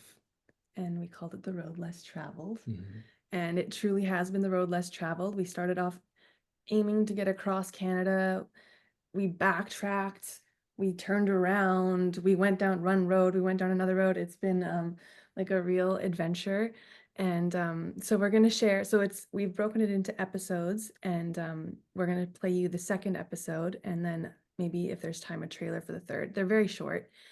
And the road less traveled to us really means following that authentic call of our soul, like the inner compass, which sometimes means that we don't take the traditional, the safe path, the secure path, the one that our family maybe encouraged us to take, or our cultural values say is the right path. It's really that inner alignment and attunement to how am I actually being called to walk forward in my life, and what courage do I need to summon to listen to that call and follow it. So yeah, so without further ado, we'll play you episode 2. And this one, we're traveling through the prairies, and some pretty magical, unexpected, completely unexpected things happened that blew my mind traveling through the prairies. So here we go. And share sound. And Omashar, if it's not playing right, will you let me know? Because I've not done it this way before, really. Of course. Okay. Oops, that's the wrong. Wait.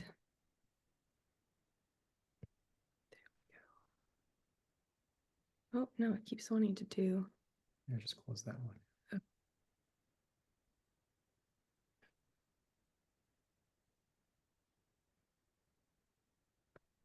There. Their fear leads them to.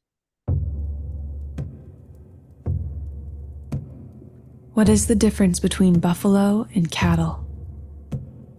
When a storm is approaching, the cow turns and runs from the storm, and in so doing, they run with the storm and are caught by it.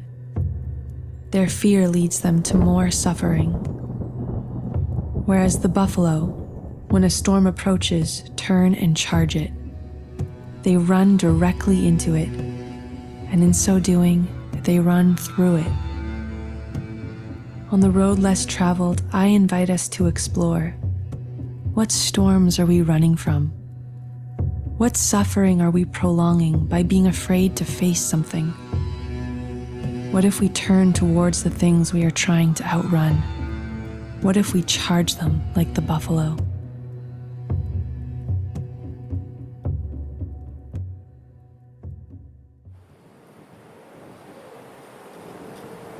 The prairies, late autumn. A cold wind strikes the bone. The trees are empty. I can feel winter in the air. We have made it through the mountains, and now we are on to the open plains. Flat lands stretch as far as the eye can see. I'm not used to this desolate emptiness. But there is beauty here too. It just takes a different eye to see it. Minimalism, rugged terrain, soft pastel earth tones, vast open spaces, long grasses blowing. The earth calls here in a different way. Life is resilient, shaped by the winds, and that is beautiful. As I listen to the earth, I hear the echo of the buffalo, and I can't help but think of the ages when this was wild prairie grassland and millions of buffalo roamed free. I feel heartbroken that in Canada's past, we killed buffalo to near extinction. It's something I knew, but somehow being here and seeing the land empty of their presence, I feel their loss more keenly, and I feel a longing to find them. We begin searching. We had planned to go south, but we hear there is a herd 6 hours north, and although there are no guarantees, we change course. Several hours later, as we near our destination, it flashes in my mind that somewhere in Manitoba, my grandmother grew up. She passed when I was 12, and I know very little about her side of the family. I decide to reach out and see if there is anyone still connected with her. Hey guys, something pretty wild just happened. We were driving through northern Manitoba on our way to find buffalo, and it just flashed in my mind that my grandmother was raised here. I had no idea where. Manitoba is huge. I reached out on a whim to my dad's side of the family to see if there's any contact here, and we just found out that my grandmother's farm is 15 minutes away. We're in the middle of nowhere. I'm in shock. I can't believe this. We've pulled over to the side of the road. We're going to do a U-turn and head back. Sudden change in our plan. We're going to go see her farm and maybe even meet some members of my family. I'm pretty excited. Suddenly, I'm meeting cousins I never knew existed. I'm hearing stories about her life, about the place she grew up, about this farm, which has been in the family 125 years. I'm being embraced by her sister, my great aunt, and something feels complete in my heart. A piece I didn't know was missing in my story feels made whole. We started off looking for buffalo, and somehow that led me straight to the doorstep of my own family. This life is mysterious and full of wonder. I like to think the buffalo led me back to my roots. But the journey was not complete yet. we still needed to find them. And so we continued. The road less traveled may lead to many unexpected places. Sometimes it leads us home, so we can remember and reclaim more of who we are. It is an inner journey towards self-understanding, a turning toward every missing piece of ourselves, restoring the wholeness of the heart. And sometimes the heart whispers, "Find the buffalo." And as though they were waiting for us, finally we did. Oh, majestic beings, root me to this earth. Teach me how to charge the storms of life. Teach me what it is to come home to myself, to be whole, to be true, to be brave. I pray for the homecoming of all beings. I pray for the return of the buffalo to these lands. I pray that the prairies may once again feel the thunder of their hooves and the power of their spirit charging every storm. And I pray for us, that we may charge the storms of life, that we may make whole every piece of our heart, and that we may walk with courage and authenticity down the road less traveled.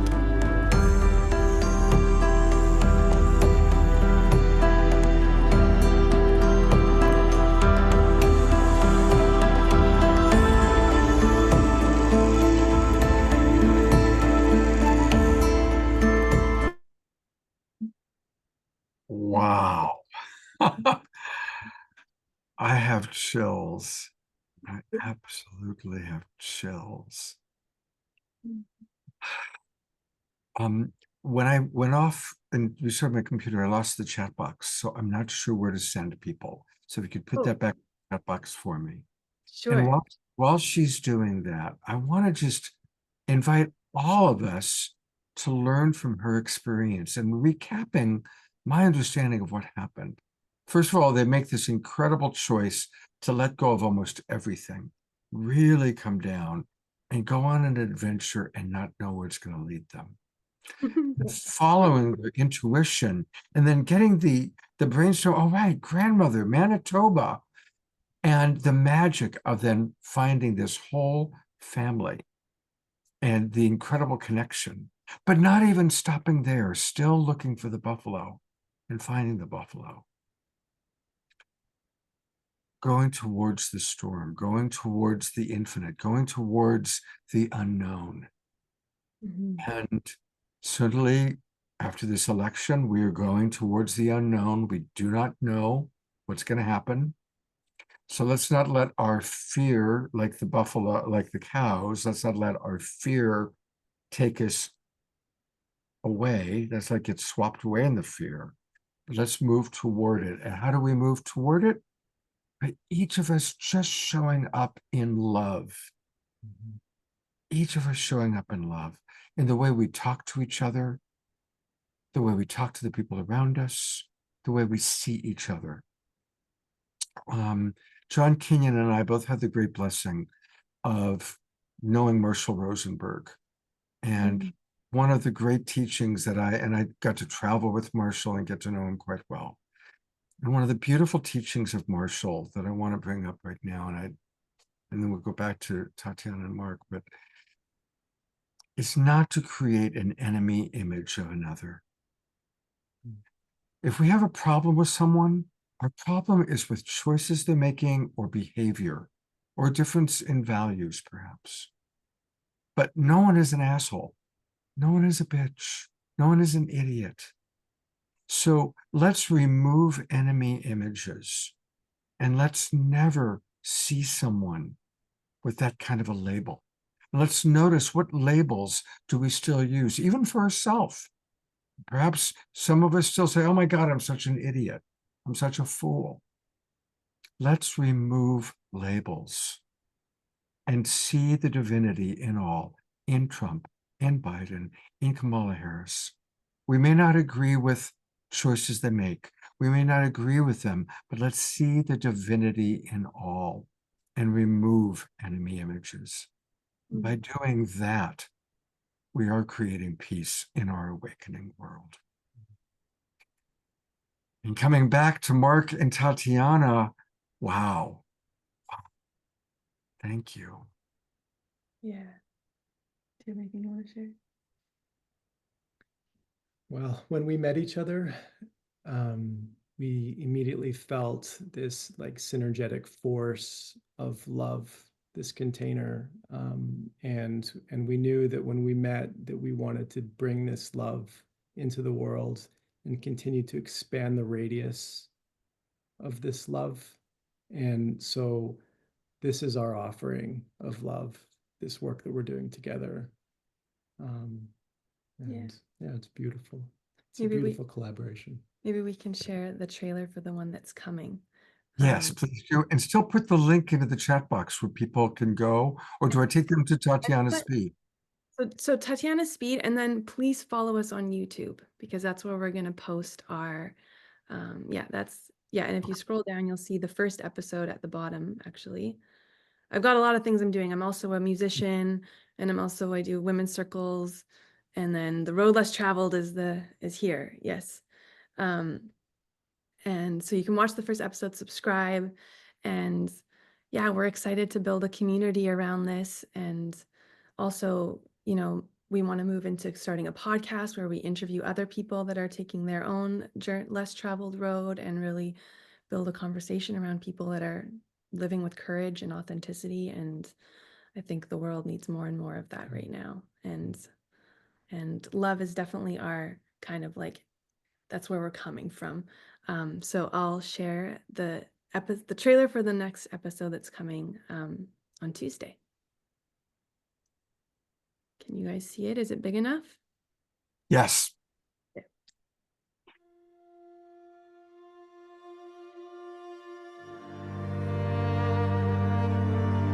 Love. All paths lead back to love. Is it not one of the main reasons why we are here? To love this earth, to love each other, and to find the love within ourselves. The path of the mystic is always a return to love, a return to the deep chambers of the heart, where our wholeness, our beauty, our courage await us. It is a winding path that spirals open into an expansion of awareness. We lift off from the stories of the mind, from the small little me we took to be ourselves, and we awaken to a greater reality of who we are. We are so much more than we appear to be. We invite you to open to this greater reality, to soften into the heart, to let the mind loosen from its certainty, and awake to the greater miracle, mystery, magic of who we are. Join us today on the road less traveled as we explore the path of the mystic and the way of love.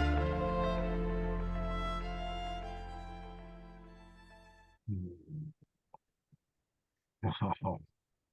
Let's go to gallery view and give a big twinkle to Tatiana and Mark. And I noticed in the chat box, people sharing things like, thank you for bringing us back, and such an inspiration.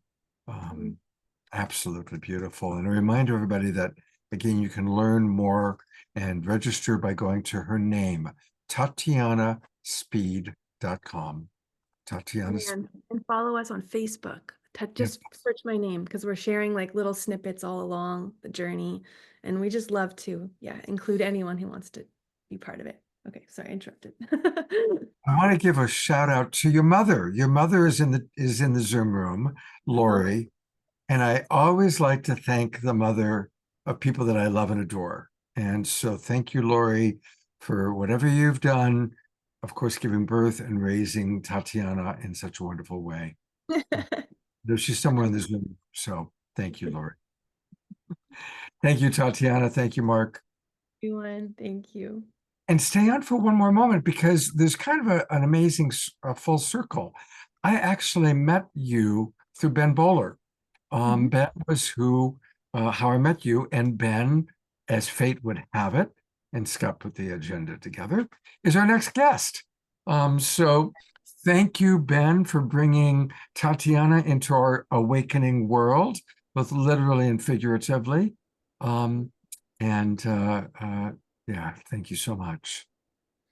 Oh, well, I'm not sure I can take credit for that, Scott, but certainly amazing to see Tatiana and Mark doing extraordinary work and having just, taken off that great adventure and said yes to the big unknown and hit the road. It's very inspiring, particularly at this time of such challenges that are faced by so many people deeply personally. So I know it's a balm to see the work that you're doing and that you're just embarking on this incredible odyssey together. Congratulations, guys. You look great and looking forward to much more creativity and sharing as the road unfolds before you. Thank you, Ben. Thank you. Thank you so much. Appreciate you so much. Well, it's great to be here. It's great to be here with Laurie. We were at Hubcast Studios, Scott, last September for Peace Week, and I got to meet Laurie in person, so we had a lot of fun. Tatiana was and doing. she's a brilliant talent herself. We've Yeah. had her play piano on the show. Ben, for people who don't know, is the man who brings us all together every week through Unity Earth. A lot of the shows that we've done on this show have been collaborations with Ben and his team. He lives in Australia. And Ben, some of you have seen the video I produced that I put out a couple days ago. And honestly, Ben was a big inspiration for that video. Ben, Deborah Giusti, Dr. Marty Casey, they're three people that their perspectives helped shape that video that I created. And I'll put the link into the chat box. But I invited Ben to be with us because he's a wise leader in our global peace tribe, in our awakening world. And so, Ben, from your perspective, anything you'd like to share with our audience tonight? Well, thank you, Scott, for creating this container. It's so important now more than ever that these spaces exist for the global peace tribe to come together to empty from so much that's been built up over the recent times. Of course, we're talking about political tensions and the events of this week in particular. I want to start by acknowledging that I am not an American. And we're here in a container where there are many Americans. I'm very happy to follow our Canadian friends. It's a global story. But just first and foremost, I'm not an American. I think that's important. I'm an Australian and I'm also Irish. But I've followed over the last 10 years, the last three political cycles, I think, as closely as any American I know. And there are global implications to what happens with American presidency, which I think is pretty obvious to everybody here. The war and peace issues, as well as climate change and the direction we're heading in.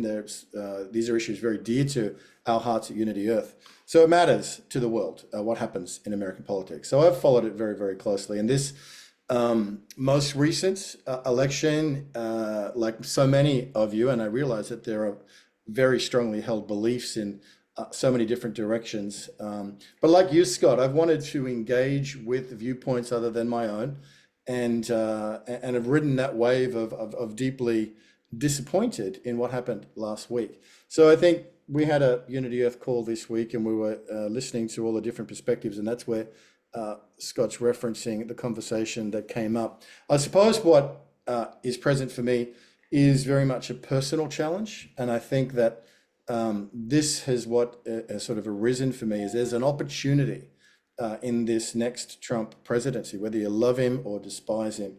But there is an opportunity here to go to the next level of our own spiritual maturity. And I found myself getting locked into those conversations I've seen here in the chat. I mean, it's in every space where we show up, I think, where this conversation is central. You're going to have people with different viewpoints coming together. And as somebody said in the chat, it looks like we're not even talking about the same thing. You can look at, Trump himself is a Rorschach test. You can look at him and see someone who is the embodiment of all the 7 deadly sins, which he excels in all of them. Or you can look at him and say he's a national messiah of the US and he's here to bring world peace. And we're talking about the one individual. It's pretty remarkable.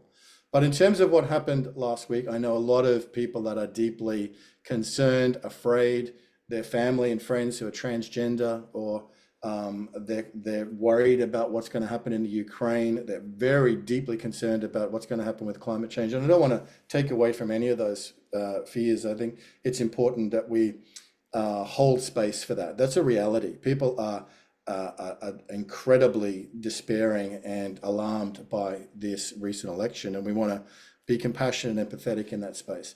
The other thing too is we've got to be mindful of the paradox of tolerance. And the paradox of tolerance is a challenge because it says when you are tolerant, when you extend your tolerance to the intolerable, then in the end, you are undermining the very thing that you are standing for, which is civilization, societies built upon mutual respect and tolerance. So we have to be grown up here. We can't be naive and overly idealistic and just say, hey, everything's going to be okay. But at the same time, I do think there is an opportunity for those of us who were in Camp Kamala or in wanting the Democrats to win. There is an opportunity, almost like a spiritual challenge, that rather than getting caught in the groove of the narrative, which is going to express all the views of the hatred of Trump and the mistrust of Trump and all of those things, which are built upon very, I would say, reasonable positions, but are ultimately not helpful in the sense that at some point we have to go to another level. And so for me, this is just a personal thing, and I would never want to share it with anybody else, but Scott's encouraged me to do it, and so I'm doing it in the hope that it might maybe help one person. But this idea of, rather than being locked in the challenge of, you know, who's right, who's wrong, what's the truth, but to rise above it and find ways to look at this opportunity in a new and a fresh way, to be open-minded, to suspend judgment. And as difficult as that is, because it's been years of, you know, listening to the narrative, participating in the narrative, witnessing what's unfolding. And so to get to a point now to suspend judgment. And there are a couple of things that kind of inspired the conversation. One is, firstly, the Desiderata says, whether it makes sense to you or not, no doubt the universe is unfolding as it should. Somehow in that, as while it flies in the face of everything we might feel, there's a truth in there that we hold to be dear. The book of Daniel, 2,500 years ago, is written that the Most Highs rule in the kingdoms of men. Now, who knows what that means? But there are things that are unfolding at a level beyond what CNN and MSNBC and the New York Times can fully calculate and understand. And ultimately, St. Paul writes in the book of Romans, all things work to the good for those who love God. So how do we employ our spiritual faith in this days, in this context, not to give away our vigilance or to give away our power or to tolerate the intolerable, but to come at it with a fresh mind and to have a look and see what may be possible. Sure, there's a chance that Trump's going to do everything that people fear he's going to do, and the world's going to be in a terrible mess and it'll all go bad. That's true. But there's also a chance that that won't happen. And I will just want to inhabit that space of fresh, open perspective. Who knows? Maybe now this guy's got everything he ever wanted. Adulation, victory, popular majority vote, winning probably the Senate and the House, everything he's ever wanted. Maybe now he'll stop being the way that he was before. I won't use harsher language than that. So we don't know what's going to happen. So just at a personal level, rather than get caught up in the negativity and the fear and the anxiety and the bemoaning and how can people do this, but to come at it and say, well, there are things unfolding here that are beyond my understanding, and I'm going to approach it with a fresh mind and fresh eyes. And yeah, I'm going to stay vigilant, and I'm going to work hard to mitigate any damage that can be done in the context of slowing down climate change, global human rights, and the other things that I'm passionate about. And people I work with are passionate about. But at the same time, I'm also surrendering to the not knowing and to the mystery. This has happened. It's the will of the people. People have voted. This is how democracy works. So there's acceptance, which was the key message of your video, Scott, which I thought was excellence. There's surrendering to the unknown. There's staying vigilant. There's being there for the minorities and for those people on the fringe that need us in solidarity. And at the same time, we can do that while we still stay open-minded, open-hearted, and take the scales from our own eyes and see what might happen next, because nobody knows exactly what's going to happen next. So let's relieve ourselves of the burdens of these negative emotions and these judgments. We are not the judge of Trump and his soul. Americans, you get to vote, got to vote and make political judgments, and that's perfectly appropriate, but that's done now. And so now it's the next stage in the next chapter. Let's see what may be possible as we go forward in a new way. So that's what I'm laying down as a challenge for myself. I'm not saying it's easy, but I'm saying that's who I want to be in relationship to this story.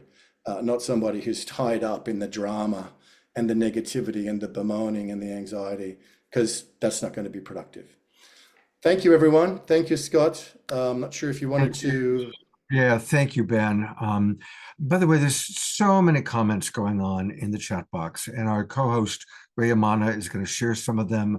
We are going to have time with John and Katrina at the end of the show, but I'd like to ask people to stop.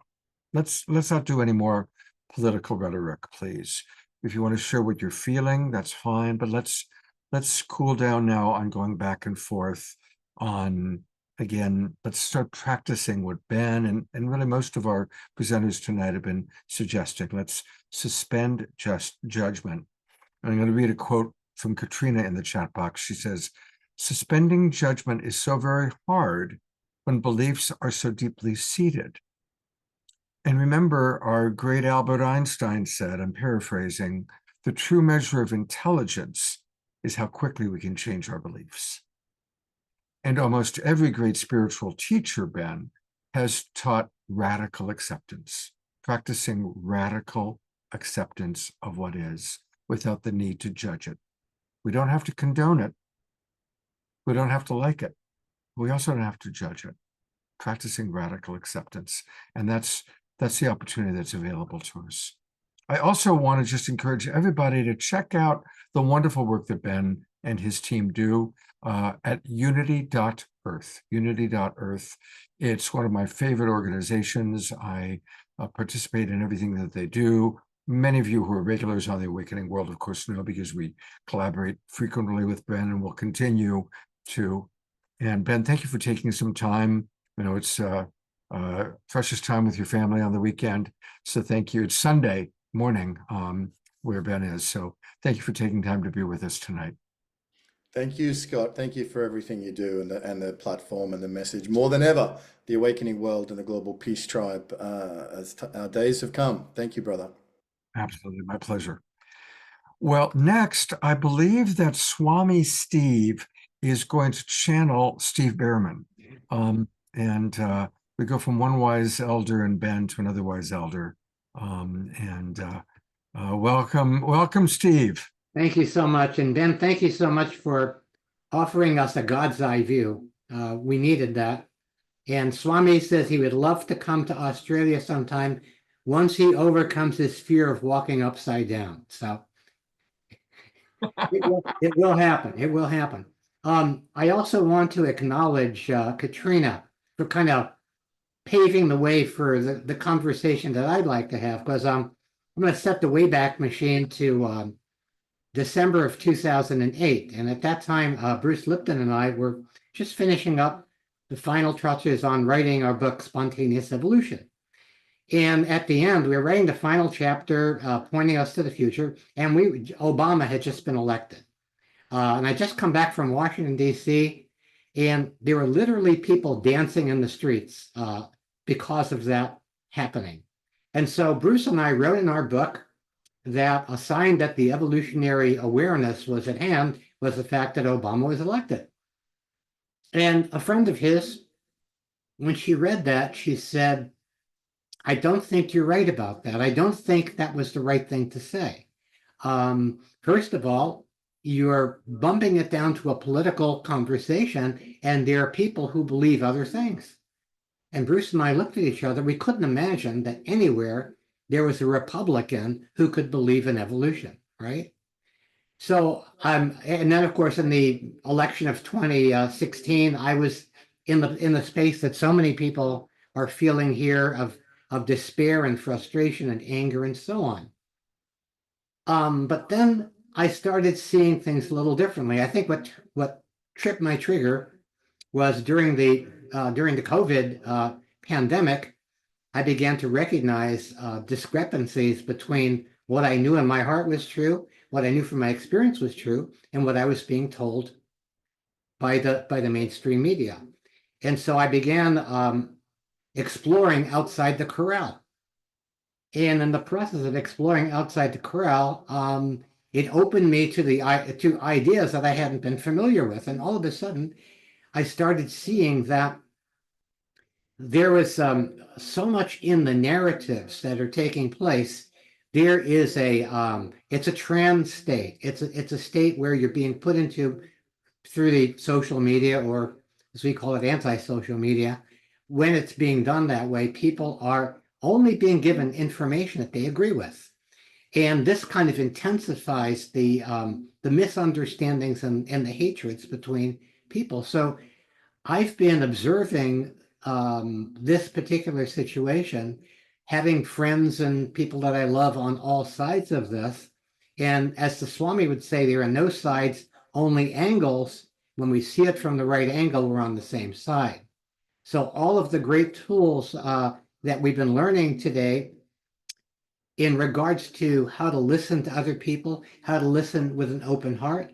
I think one of the big things that could happen in this time are people moving out of the being addicted to the narratives that they've been hearing and just beginning to explore information outside their comfort zone, outside their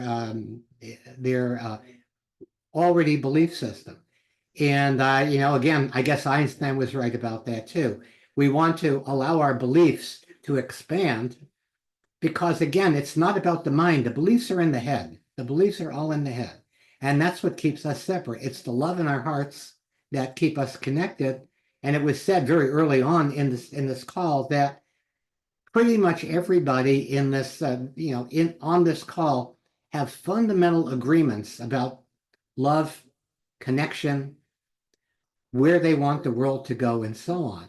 And rather than looking at these points of view as dueling dualities, we might consider that they're dynamic duo dance partners. That when you begin to take all of these points of view and begin to seek the whole truth together. I'm involved in a really wonderful podcast called Front and Center with my podcast partner, Michael McSente. And it's very transpartisan. He's, identifies as a Reagan Republican who got into conversations with these young kids from Occupy Wall Street, and all of a sudden this great dialogue got created. He put together groups of people who began talking to one another. And our three precepts of how we actually can assert our power from a more spiritual standpoint, from political battlefields to cooperative playing fields. In other words, notice when we're on the battlefield, there's battlefield conversations. And, frankly, there's not a lot that can be done on that field anymore. We need to elevate to a playing field where we actually have mutual respect and listening and curiosity, as somebody mentioned earlier. Brilliant.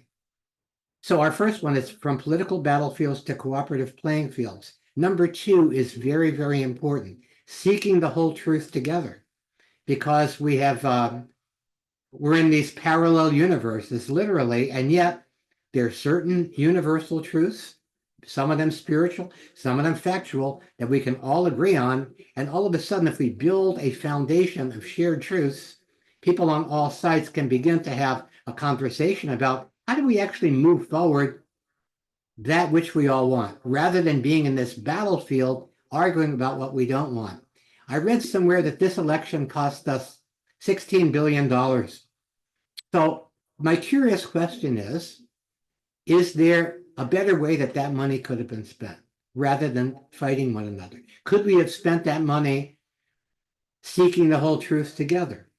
And then finally, the third precept in this democracy that we have is putting government on the side of the people.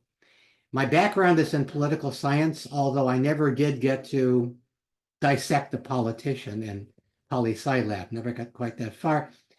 But in political science, we learned that one of the ways of managing populations is divide and conquer. So notice that we've been divided. And as we're divided, we have not been able to unite to hold our system accountable.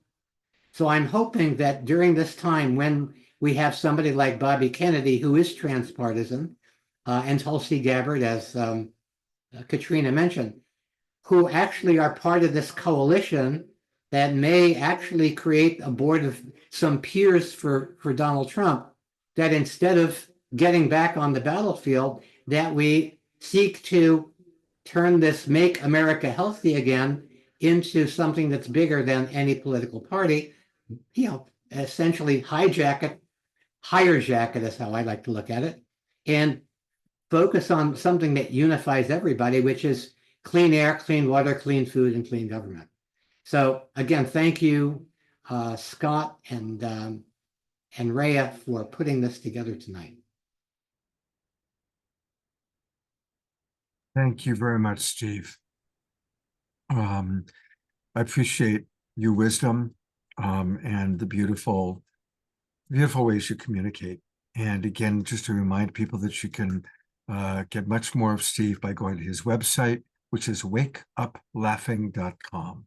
And Steve, was there anything else you want me to show my chat box? Yeah, there's my Front and Center podcast. Let me see. If you got my bio, I sent you the bio. It's at the end of the bio. Unfortunately, when I had to leave. Okay, here I can send it. Put that in the chat box. I'll put it in chat. In Front and Center, we really are looking to create a conversation to help really create a new, what we're calling it, a sane and sacred center in this country that has a spiritual foundation that encompasses many different beliefs and ideas, but are focused on creating a world of thrival for each and all. Hey, I also want to acknowledge behind every great Swami, there's a Swami S. There's the girl. Hey, Trudy, thank you for loving up our beautiful Steve and taking Swami Beyondananda into your home as well. I appreciate that. Yeah. I mean, as you can only imagine, there would not be a Swami without a Trudy. No, every Swami needs a Trudy. Every Swami needs. It's kind of like that thing, behind every successful man is a woman saying, "Who farted?" All right. Well, with that, thank you, Steve. And I want to really acknowledge there's a lot of people in the chat box or in the Zoom room today that are really beautiful beloveds. People like Lloyd Barty. I've noticed Lloyd's is with us, and just so many of you that are here. Andrew and Connie and everybody I mentioned. I'm going to not mention 20 other people, but blessings to everybody who's watching us. Well, we've heard a lot, and this is a good time for us to do some integration. And that's why I wanted to have a lot of really beautiful music tonight. And hasn't the music been amazing? And we're going to continue with that. This is Ashoka, who's been on the show now. I think this is his third time. And I really love how this man lives, what he's all about. He's just very, very, lives a very devotional life, and it shows up in his music. Ashoka, before you play, is there anything you would like to share verbally? Can you hear me, Scott? Yes. Yeah. I want to thank you. You're really quiet, Ashok. Maybe a little bit, yeah, bring the volume up. Okay, and then I will put my scarlet so that I won't hear what you're saying, and then I'll sing. Okay.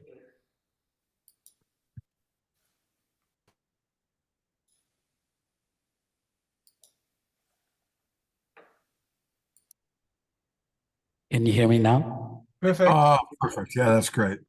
Yes. I can't hear you, but I will say a few words and then I'll sing. I want to thank Scott and Omashar for hosting, and thanks to all the beautiful presenters. It's very enlightening. I will sing an invocation inviting all the teachers and saints and sages to be with us and to bless us in whatever we are feeling. And everything is impermanent. I also will sing a song that I wrote called All One from my album called We Are All One. Swan Kirtan is our band. And I posted the lyrics. Please join in, sing with me and swing. And then I will end with invocations, praying for all beings be happy, healthy, and cheerful.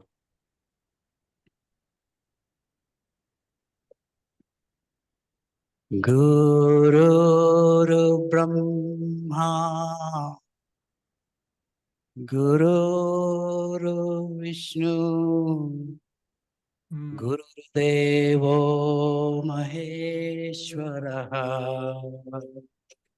Guru Brahma, Guru Vishnu, Guru Devo Maheshwara, Guru Sakshat Parabrahma,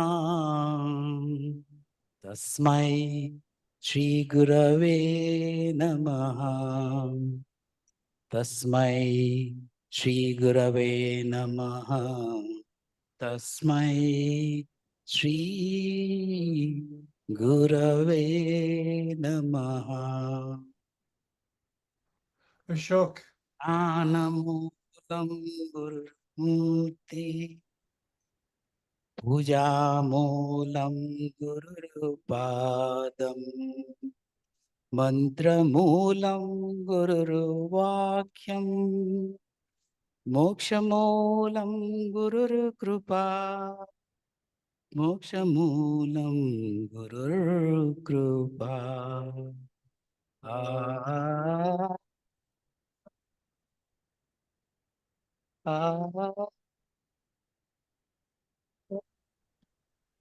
Ashok. You can't hear us. You can't hear us.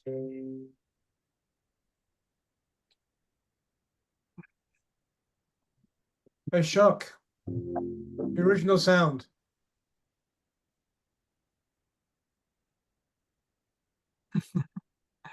You know, while Ashok is putting his original sound on, I want to read, hopefully he's hearing this.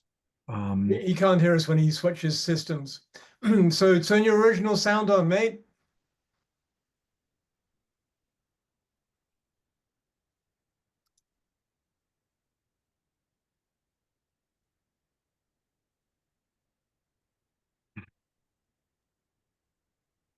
Can you hear us, Ashok?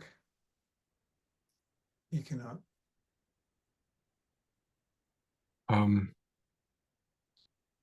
We'll get there.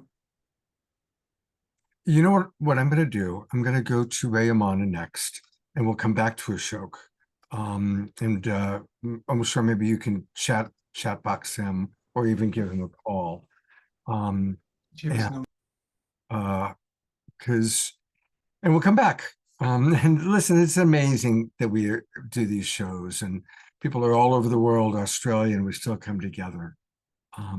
So I'm going to turn it over to our co-host, Reya Mana, for any thoughts that you have, Reya Mana, anything you want to share from the chat box.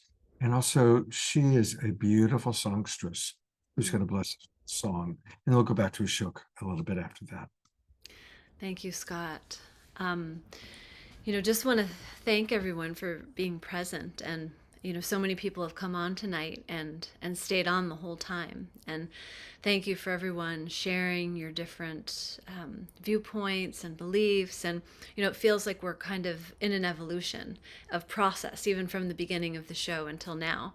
And it's like we opened sacred space. And I like to look at each endeavor and even life as the opening of sacred space. It's like we opened a ceremony, and in a ceremony we have a beginning, a middle, and an end. So we recognize that every action, every spiritual action is an alchemical process. So perhaps we came on today with a lot of emotions and deeply held beliefs, and those have been expressed in the chat, and it feels like we've maybe moved through some of the depth of feeling and reactivity and come to a place of greater love and understanding and unity.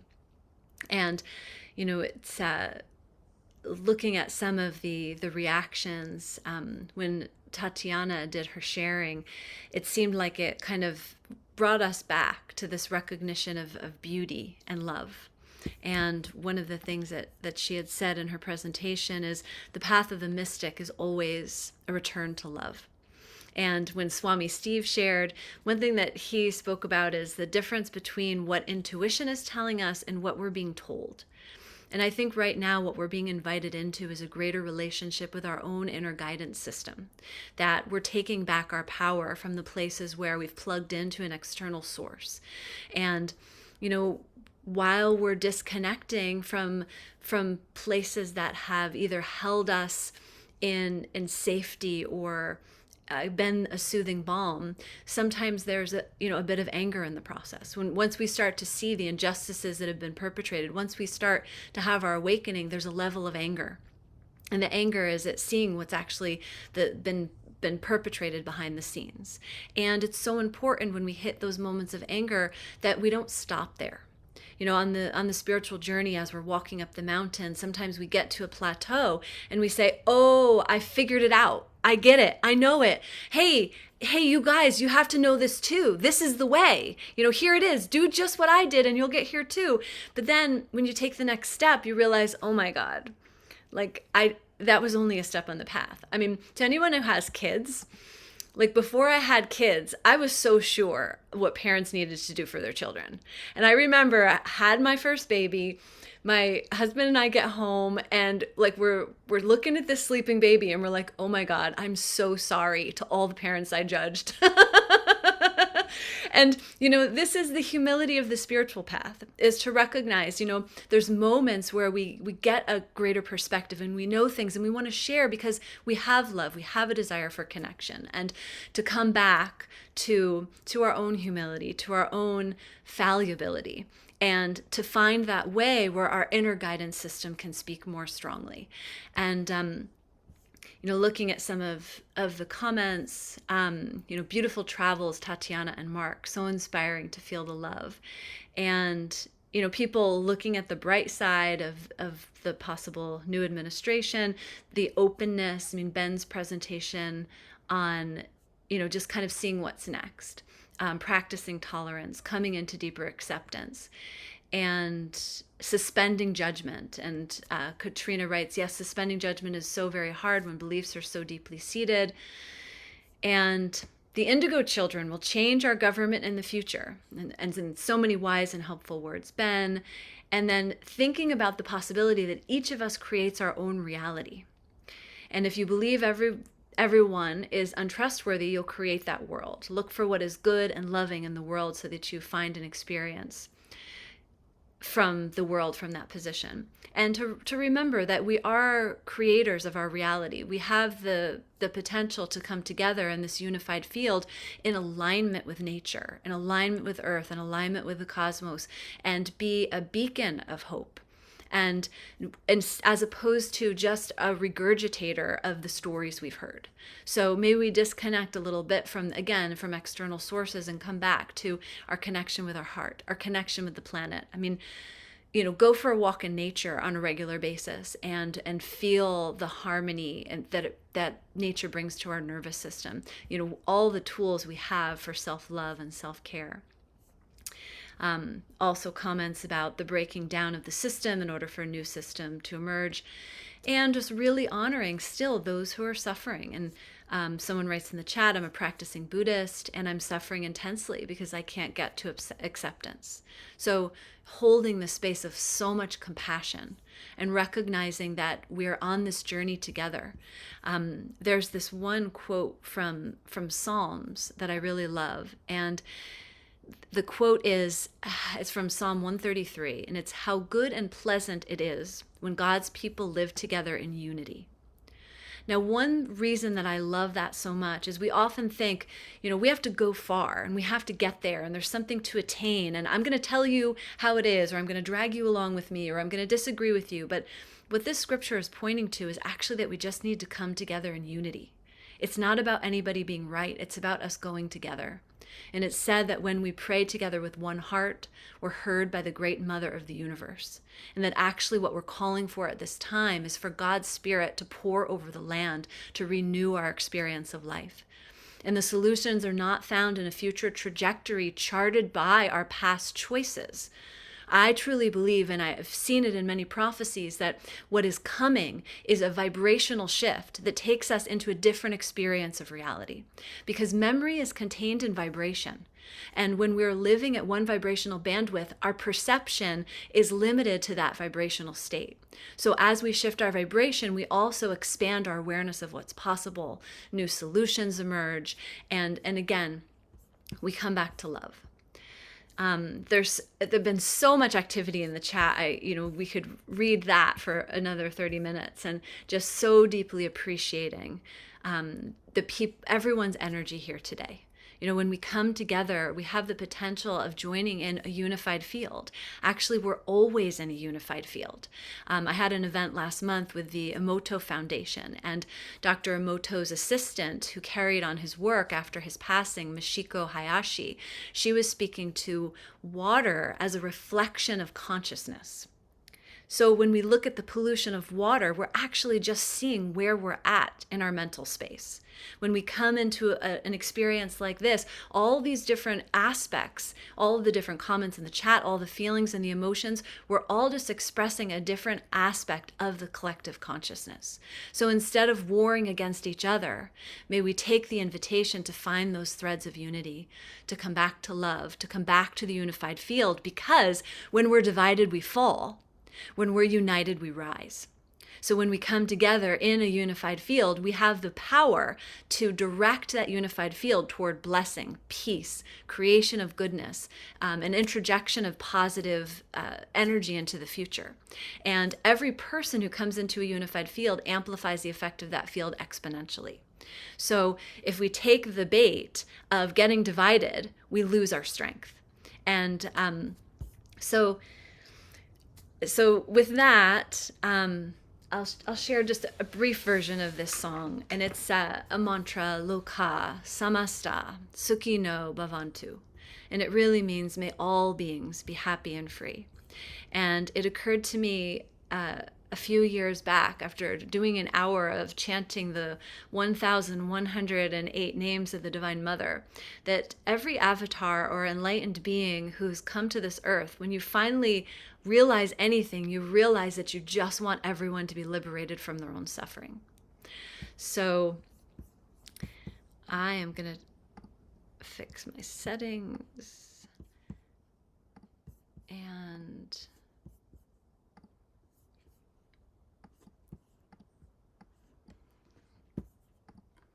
thank you so much, Scott, for having me.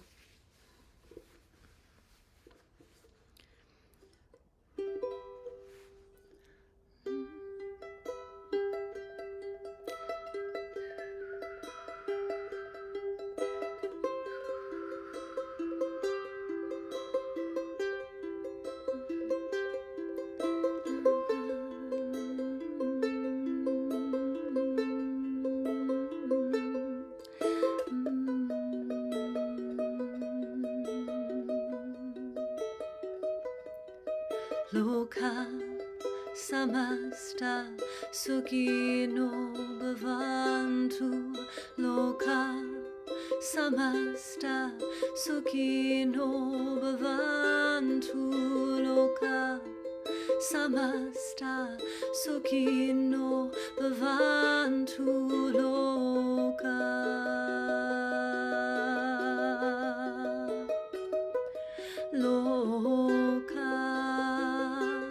samasta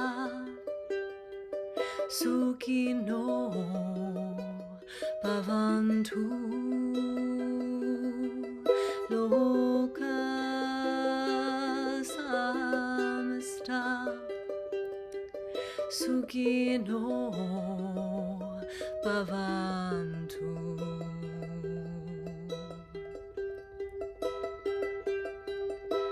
From the sun that rises to the moon that sets, from the moment of birth to the moment of death, every knee shall bow, every heart shall wake when the truth of love pours through this place.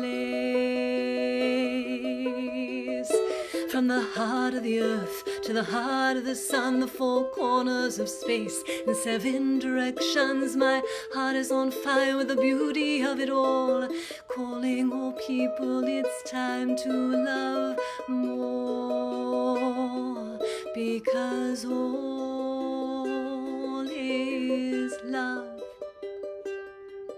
All is love. All is love. All is love.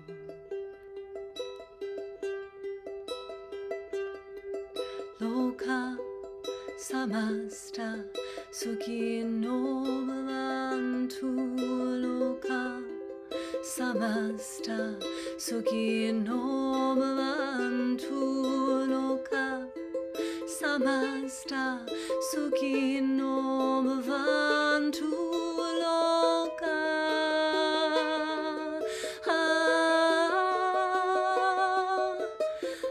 loka samasta sukhino bhavantu. Loka samasta sukhino bhavantu.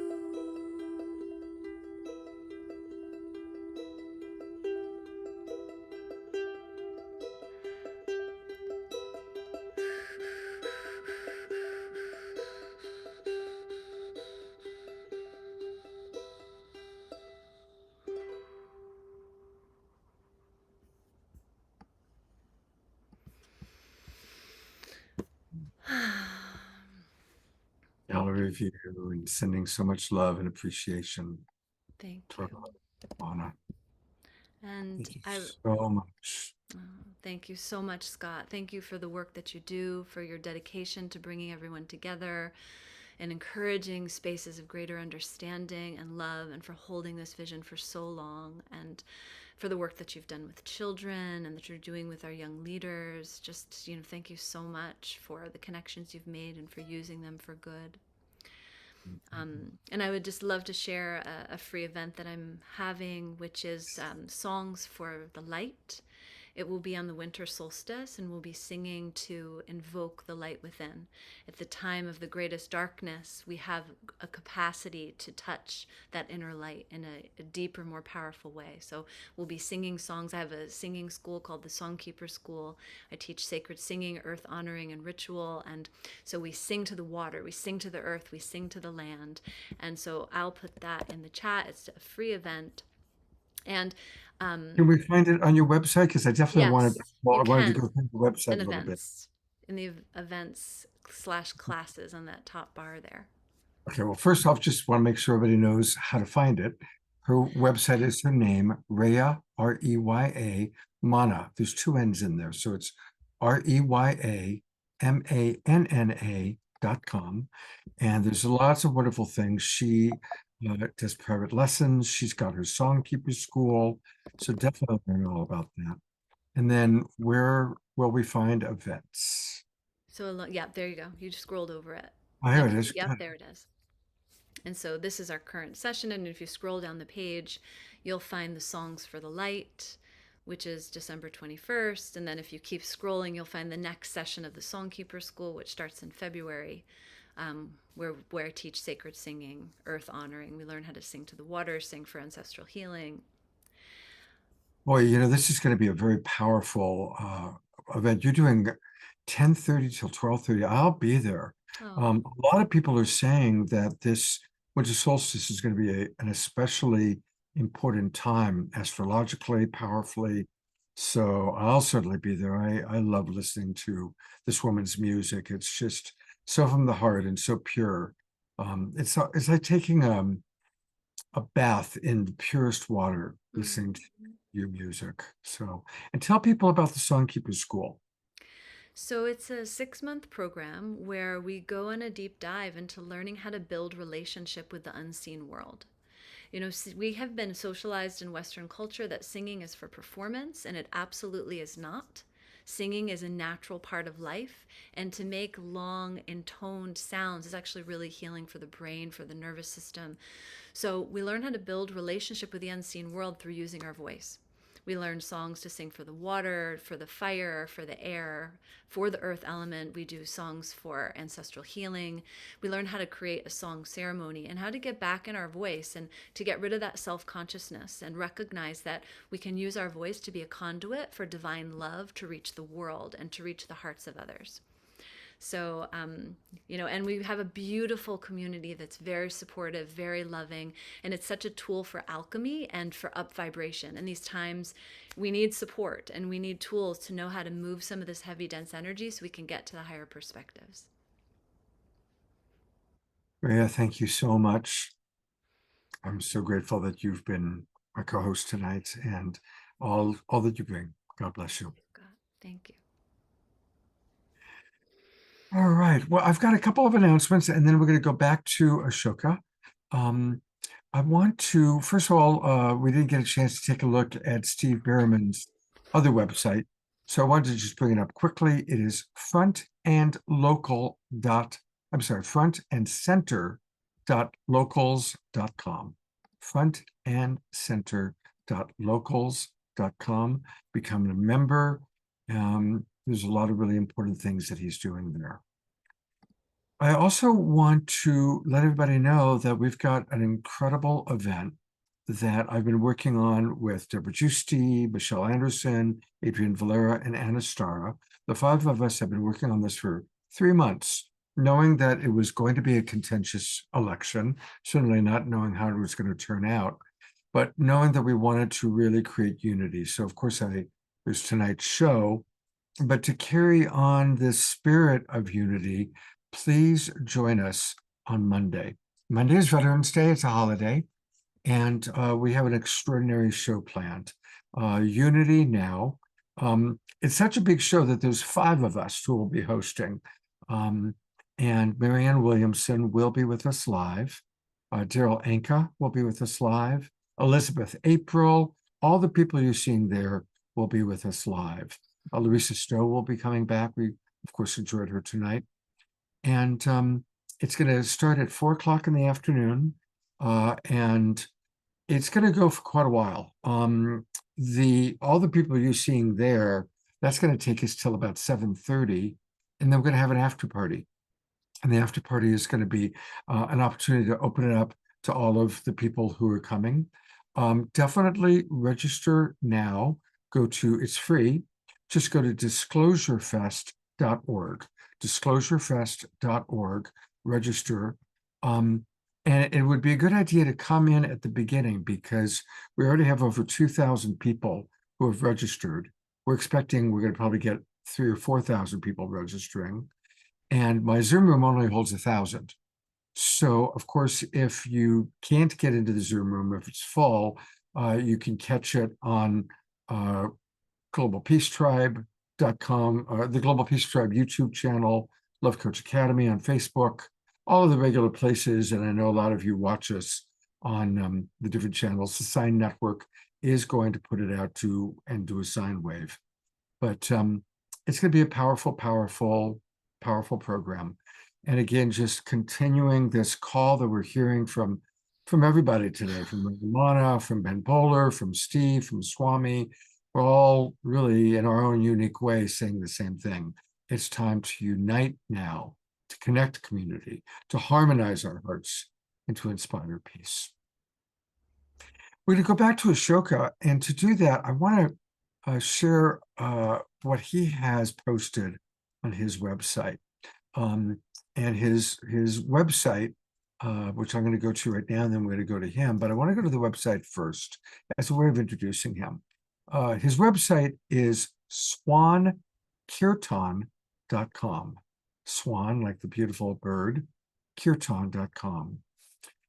And I want to read right at the very top of his website. He shares the focus of his daily life.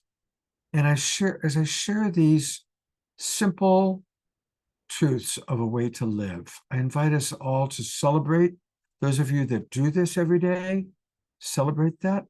And for those that don't necessarily do it every day, to consider this as your practice. Serving and inspiring others through leading, writing, presenting, and singing. Loving family, God, and God's creation with devotion. Realizing the self through yoga, and I'm going to add any spiritual practice. There's so many spiritual practices, playing a musical instrument, martial arts, yoga. There's many spiritual practices. Gaining knowledge and wisdom by continuously learning. I hope we've all learned something tonight. I hope we've all learned a lot tonight. Admiring nature and different cultures by traveling. Cherishing every day and being healthy, truthful, and grateful. And finally, Ashoka's motto, live, love, laugh, learn, lead, and leave a legacy. So with that, we're going to go back to our beloved brother Ashoka, and thank you for coming back and staying with us. And if you could unmute yourself, make sure your sound is on, and give it a go.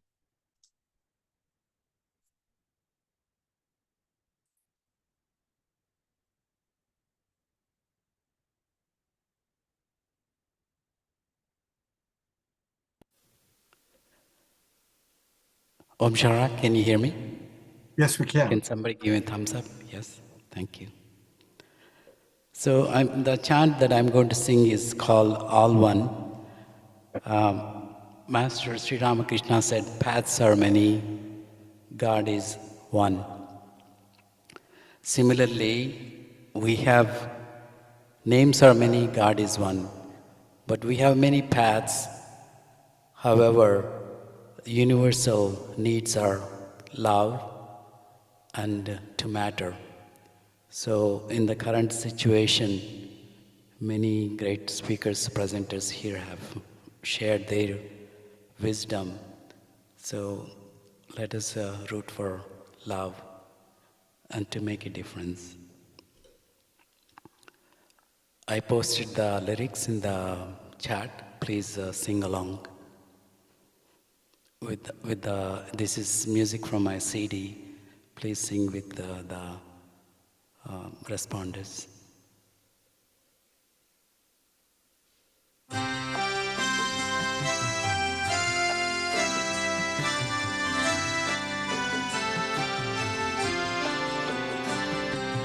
Holy Jesus, Holy Jesus, Holy Jesus, we are all one.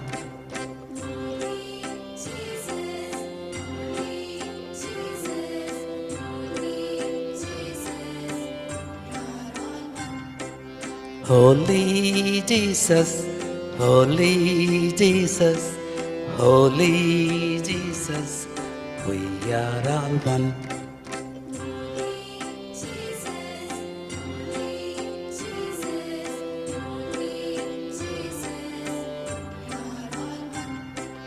Kali Mata, Kali Mata, Kali Mata, we are all one.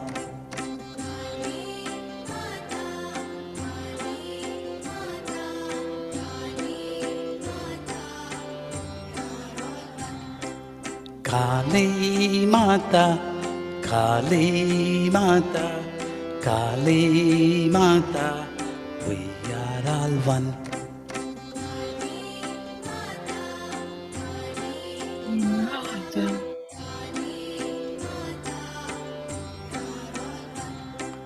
Insha Allah, Insha Allah, Insha Allah, we are all one.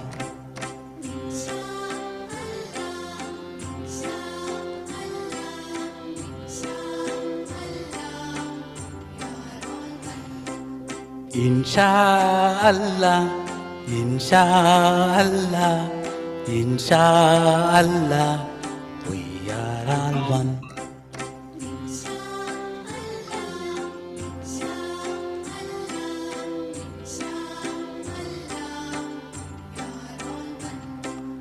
Adonai, Adonai, Adonai, we are all one.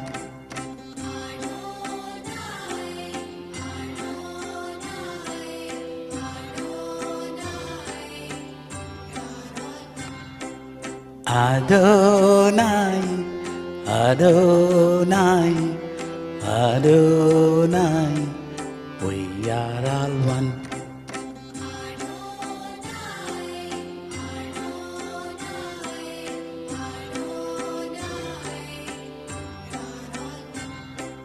Buddham Saranam, Dhammam Saranam, Sangham Saranam, we are all one.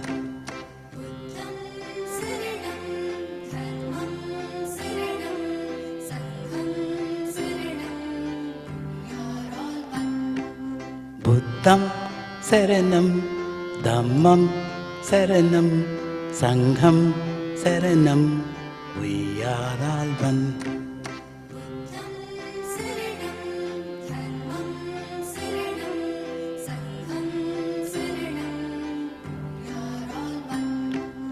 Dear Kuan Yin, dear Kuan Yin, dear Kuan Yin, we are all one.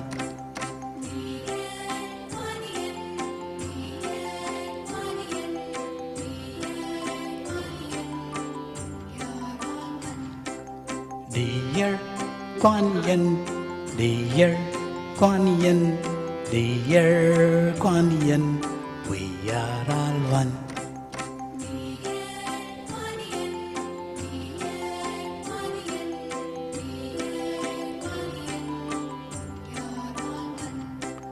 Wahe Guru, Wahe Guru, Wahe Guru, we are all one.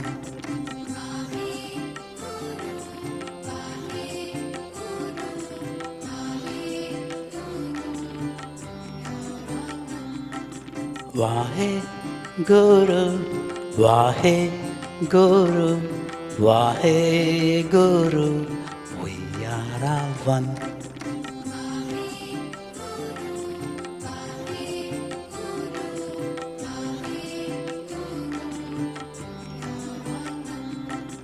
Rama Krishna, Rama Krishna, Rama Krishna, we are all one.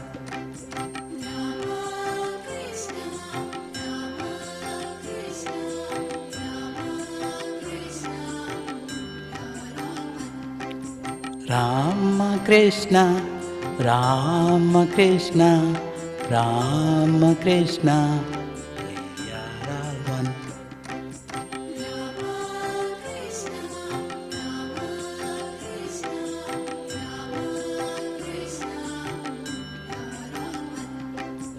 Wakan Tanka, Wakan Tanka, Wakan Tanka, we are all one.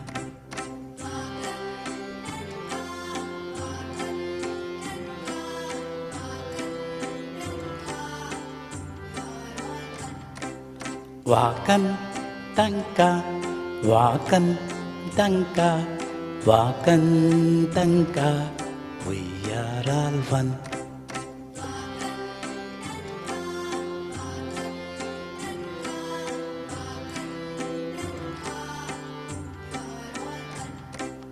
Baha'u'llah, Baha'u'llah, Baha'u'llah, we are all one.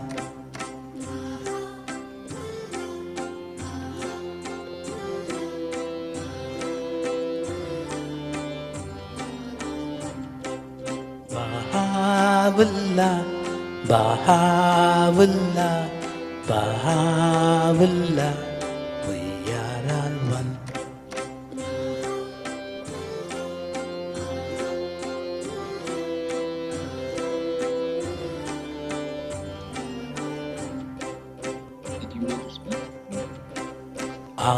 All one, we are one. All one, we are one. All love, we are love.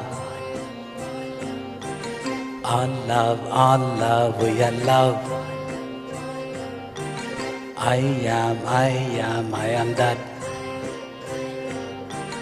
I am that. Jai Ma, Jai Ma, Jai Jai Ma. Jai Ma, Jai Ma, Jai Jai Ma. All love, all one.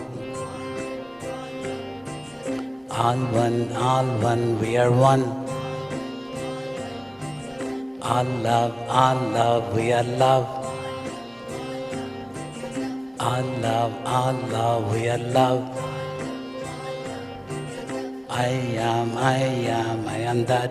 I am that. Jai Ma, Jai Ma, Jai Jai Ma. Jai all one, we are one. All one, we are one. All one, we are one.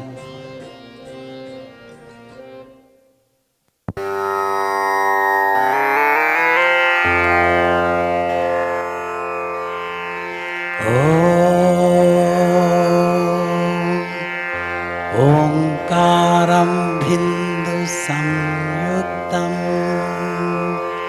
Nityam Jayanti Yogina Kamadam Mokshadam Jeva Omkaram Namo Namah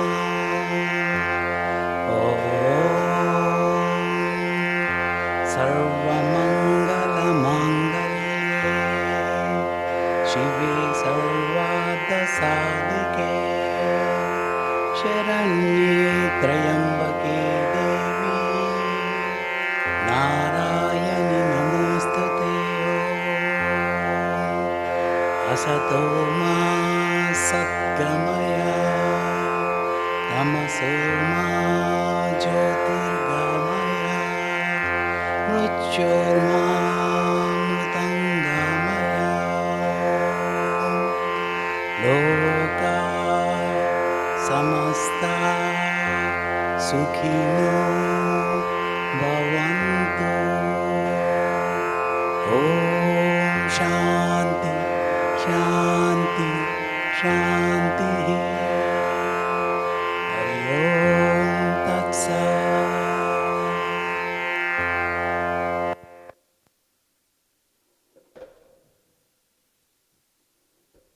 Thank you, thank you, thank you. That was absolutely beautiful. Absolutely beautiful.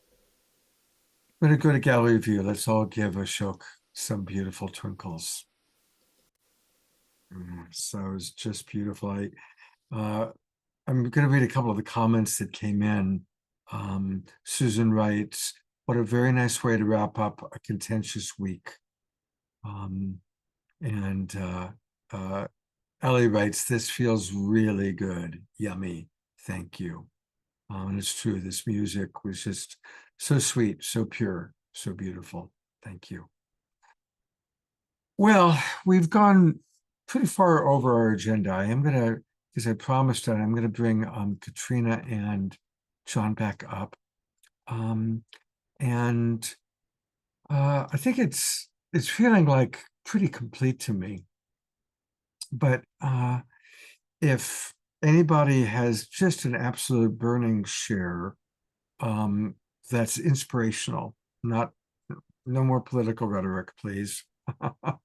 And certainly John, Katrina, there have been a lot of people asking, can we have maybe a time where the two of you would facilitate just conversation where there can be more depth. Is that something you'd be up for creating?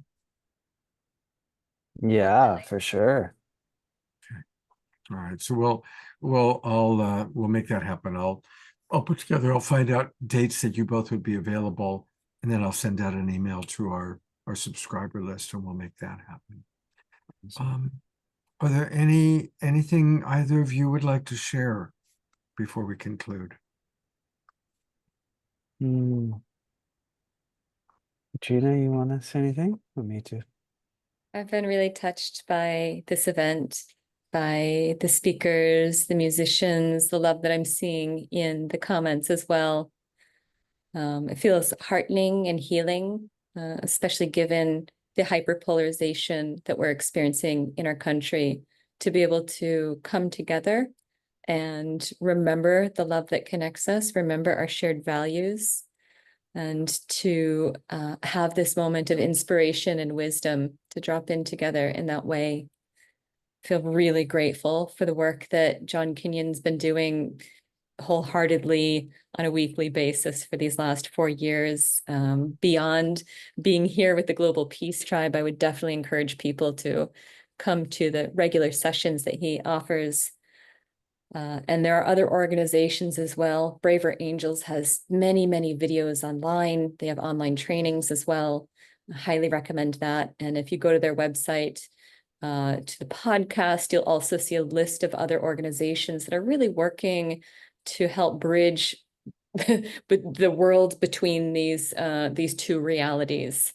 And I think the more that you engage in the conversation, to not only hear other voices that resonate with your own, but hear voices that are across the aisle too, you can't help but, if you listen to that for a while, to go, oh my God, we are living in two different worlds. And I think that alone is an important awakening for us to get how completely different it is, as a starting point for remembering also that we're all human. We're all seeking that same beautiful future. So I'm grateful to have been here with you all, and I'll look forward to our next connection. Yeah, well said. And I'll just very briefly just say how many times today in this time together, these 3 hours, that just had this sense like, yeah, this is how we human beings can be, like all over the planet. Like this is how I think now we're able to live like this on the planet. And just had a feeling like, yeah, this is it. We're doing it, and we can do it. My mentor, Marshall Rosenberg, that Scott mentioned, would say this is the most fun game in town, making life wonderful, focusing on what we all need and caring for each other's needs. That really is the most fun game we can play. And this other game that we get pulled into, I have a sense we're, yeah, I don't know, we're doing it here at least. So thanks, Scott. Thank you so much for doing this, Scott, and creating this beautiful space. Yeah, my pleasure. This is really, we've done over 600 of these shows since we started the pandemic. This is definitely one of my all-time favorites. It's a very beautiful show. My heart is happy. And it's been wonderful to be with you and John, Katrina. I'm going to bring up all of our other guests that are still with us. Steve Bhaerman, Swami, Ashoka, of course, beloved Omashar. I know that Larisa had to go put her daughter to bed. Where Reya Mana is, maybe Reya Mana went to go get some dinner, perhaps. But I'm here, you. Scott. Oh, there you are. Okay, okay. Yeah, so thank you, everyone. Can you hear me? Can I say something? Yes. I think this is really the beginning of something that could be very powerful in terms of creating this a space where everybody is welcome, where whatever political everybody welcome in the circle, and having this be a beginning of a kind of a sane and sacred center that we need to build in this, if there's to be a reconciliation. There's truth in the middle. You're talking about the truth that's in the heart. That's what needs to focus on. And the work that you two are doing is the foundation for that in bringing people together in these kinds of conversations. Rehumanize, and also for the potential for really working together for what we all want. Mhm. Thank Yes, you. rehumanize and co-creating the highest win-win is definitely my favorite game in the world. Yeah, I got it. Thanks. I'm going to bring Shoshana up. She's a friend of ours from up in Ashland, Oregon. And Shoshana, I did see that you're going through a health challenge. And one of the things that we do in Global Peace Tribe is we send maximum grace to our beloveds. So we're going to take a moment of just a minute of silence. And I want to ask everyone to channel their inner Christ consciousness, their inner Mary Magdalene, whatever it may be, and send maximum grace to Shoshana. Maximum grace for healing. Maximum grace for Shoshana.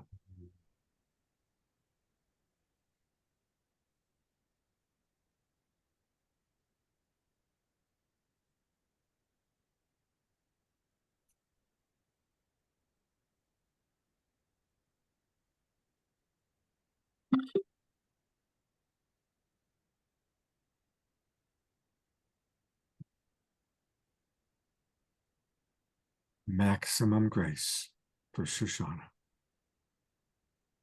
Thank you, everyone. And Shoshana, was there something you wanted to share?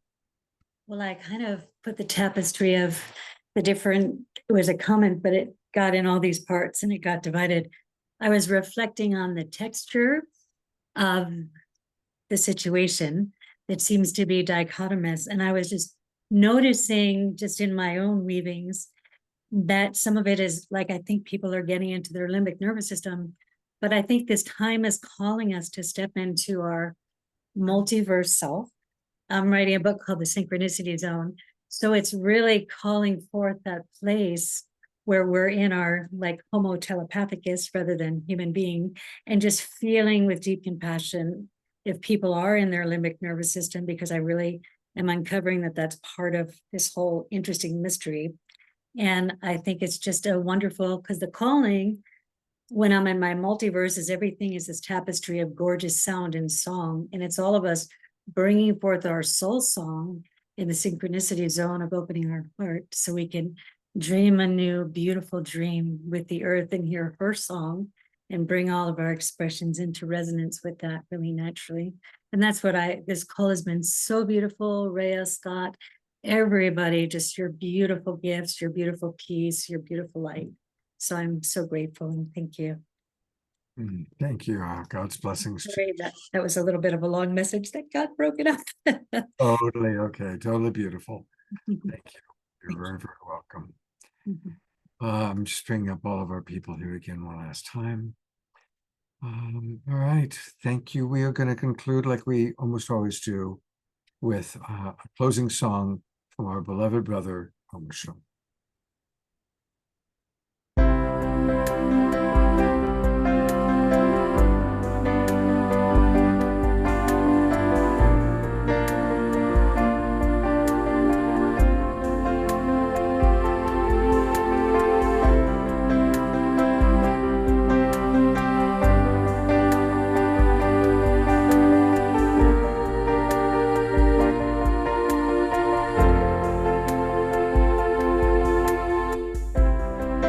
When you feel like giving up, when you feel like letting go, living in this ever-changing world, when it seems that all is lost and you don't know where to turn, the future seems so very far away. So just know there really is a plan. The sun will always shine, and with your hand in mine, all heaviness fades away. The love in our hearts will melt the darkest day. Ba-da-da-ba-ba.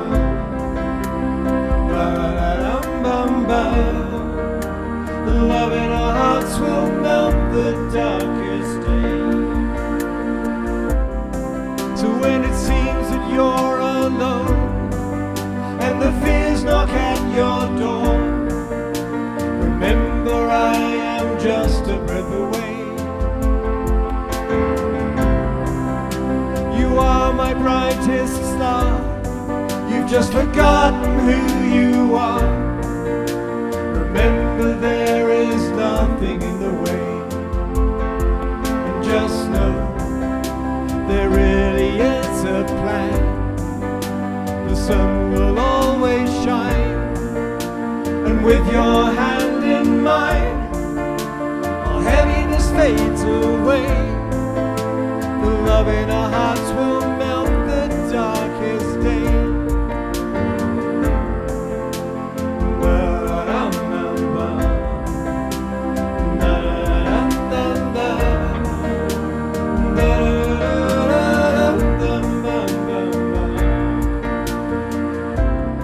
So when you feel like living up, giving up, when you feel like letting go, remember I am just a breath away. And just know there really is a plan. The sun will always shine, and with your hand in mine, our heaviness fades away.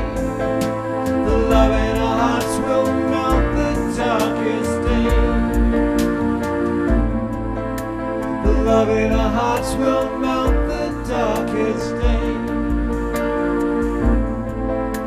The love in our hearts will melt the darkest day.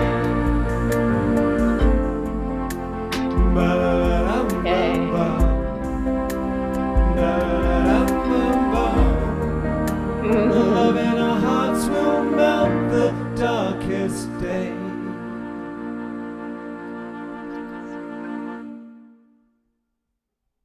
Absolutely. The love in our hearts will melt the darkest day. Thank you, beloved Omashar. We're going to go to gallery view one very last time for tonight to twinkle Omashar and twinkle all of our guests and twinkle all of you and all of each other. There's Ben Bowler. Thank you, everybody, so much.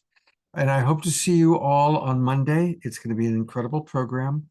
Tomorrow is Sunday, and remember, we can make it a sacred Sunday. We can make any day sacred, any moment sacred, just by choosing to see the divine in all. And let's all practice that. Zoom Thank and you. peace. Zoom and peace. Good night, everybody. God's blessings.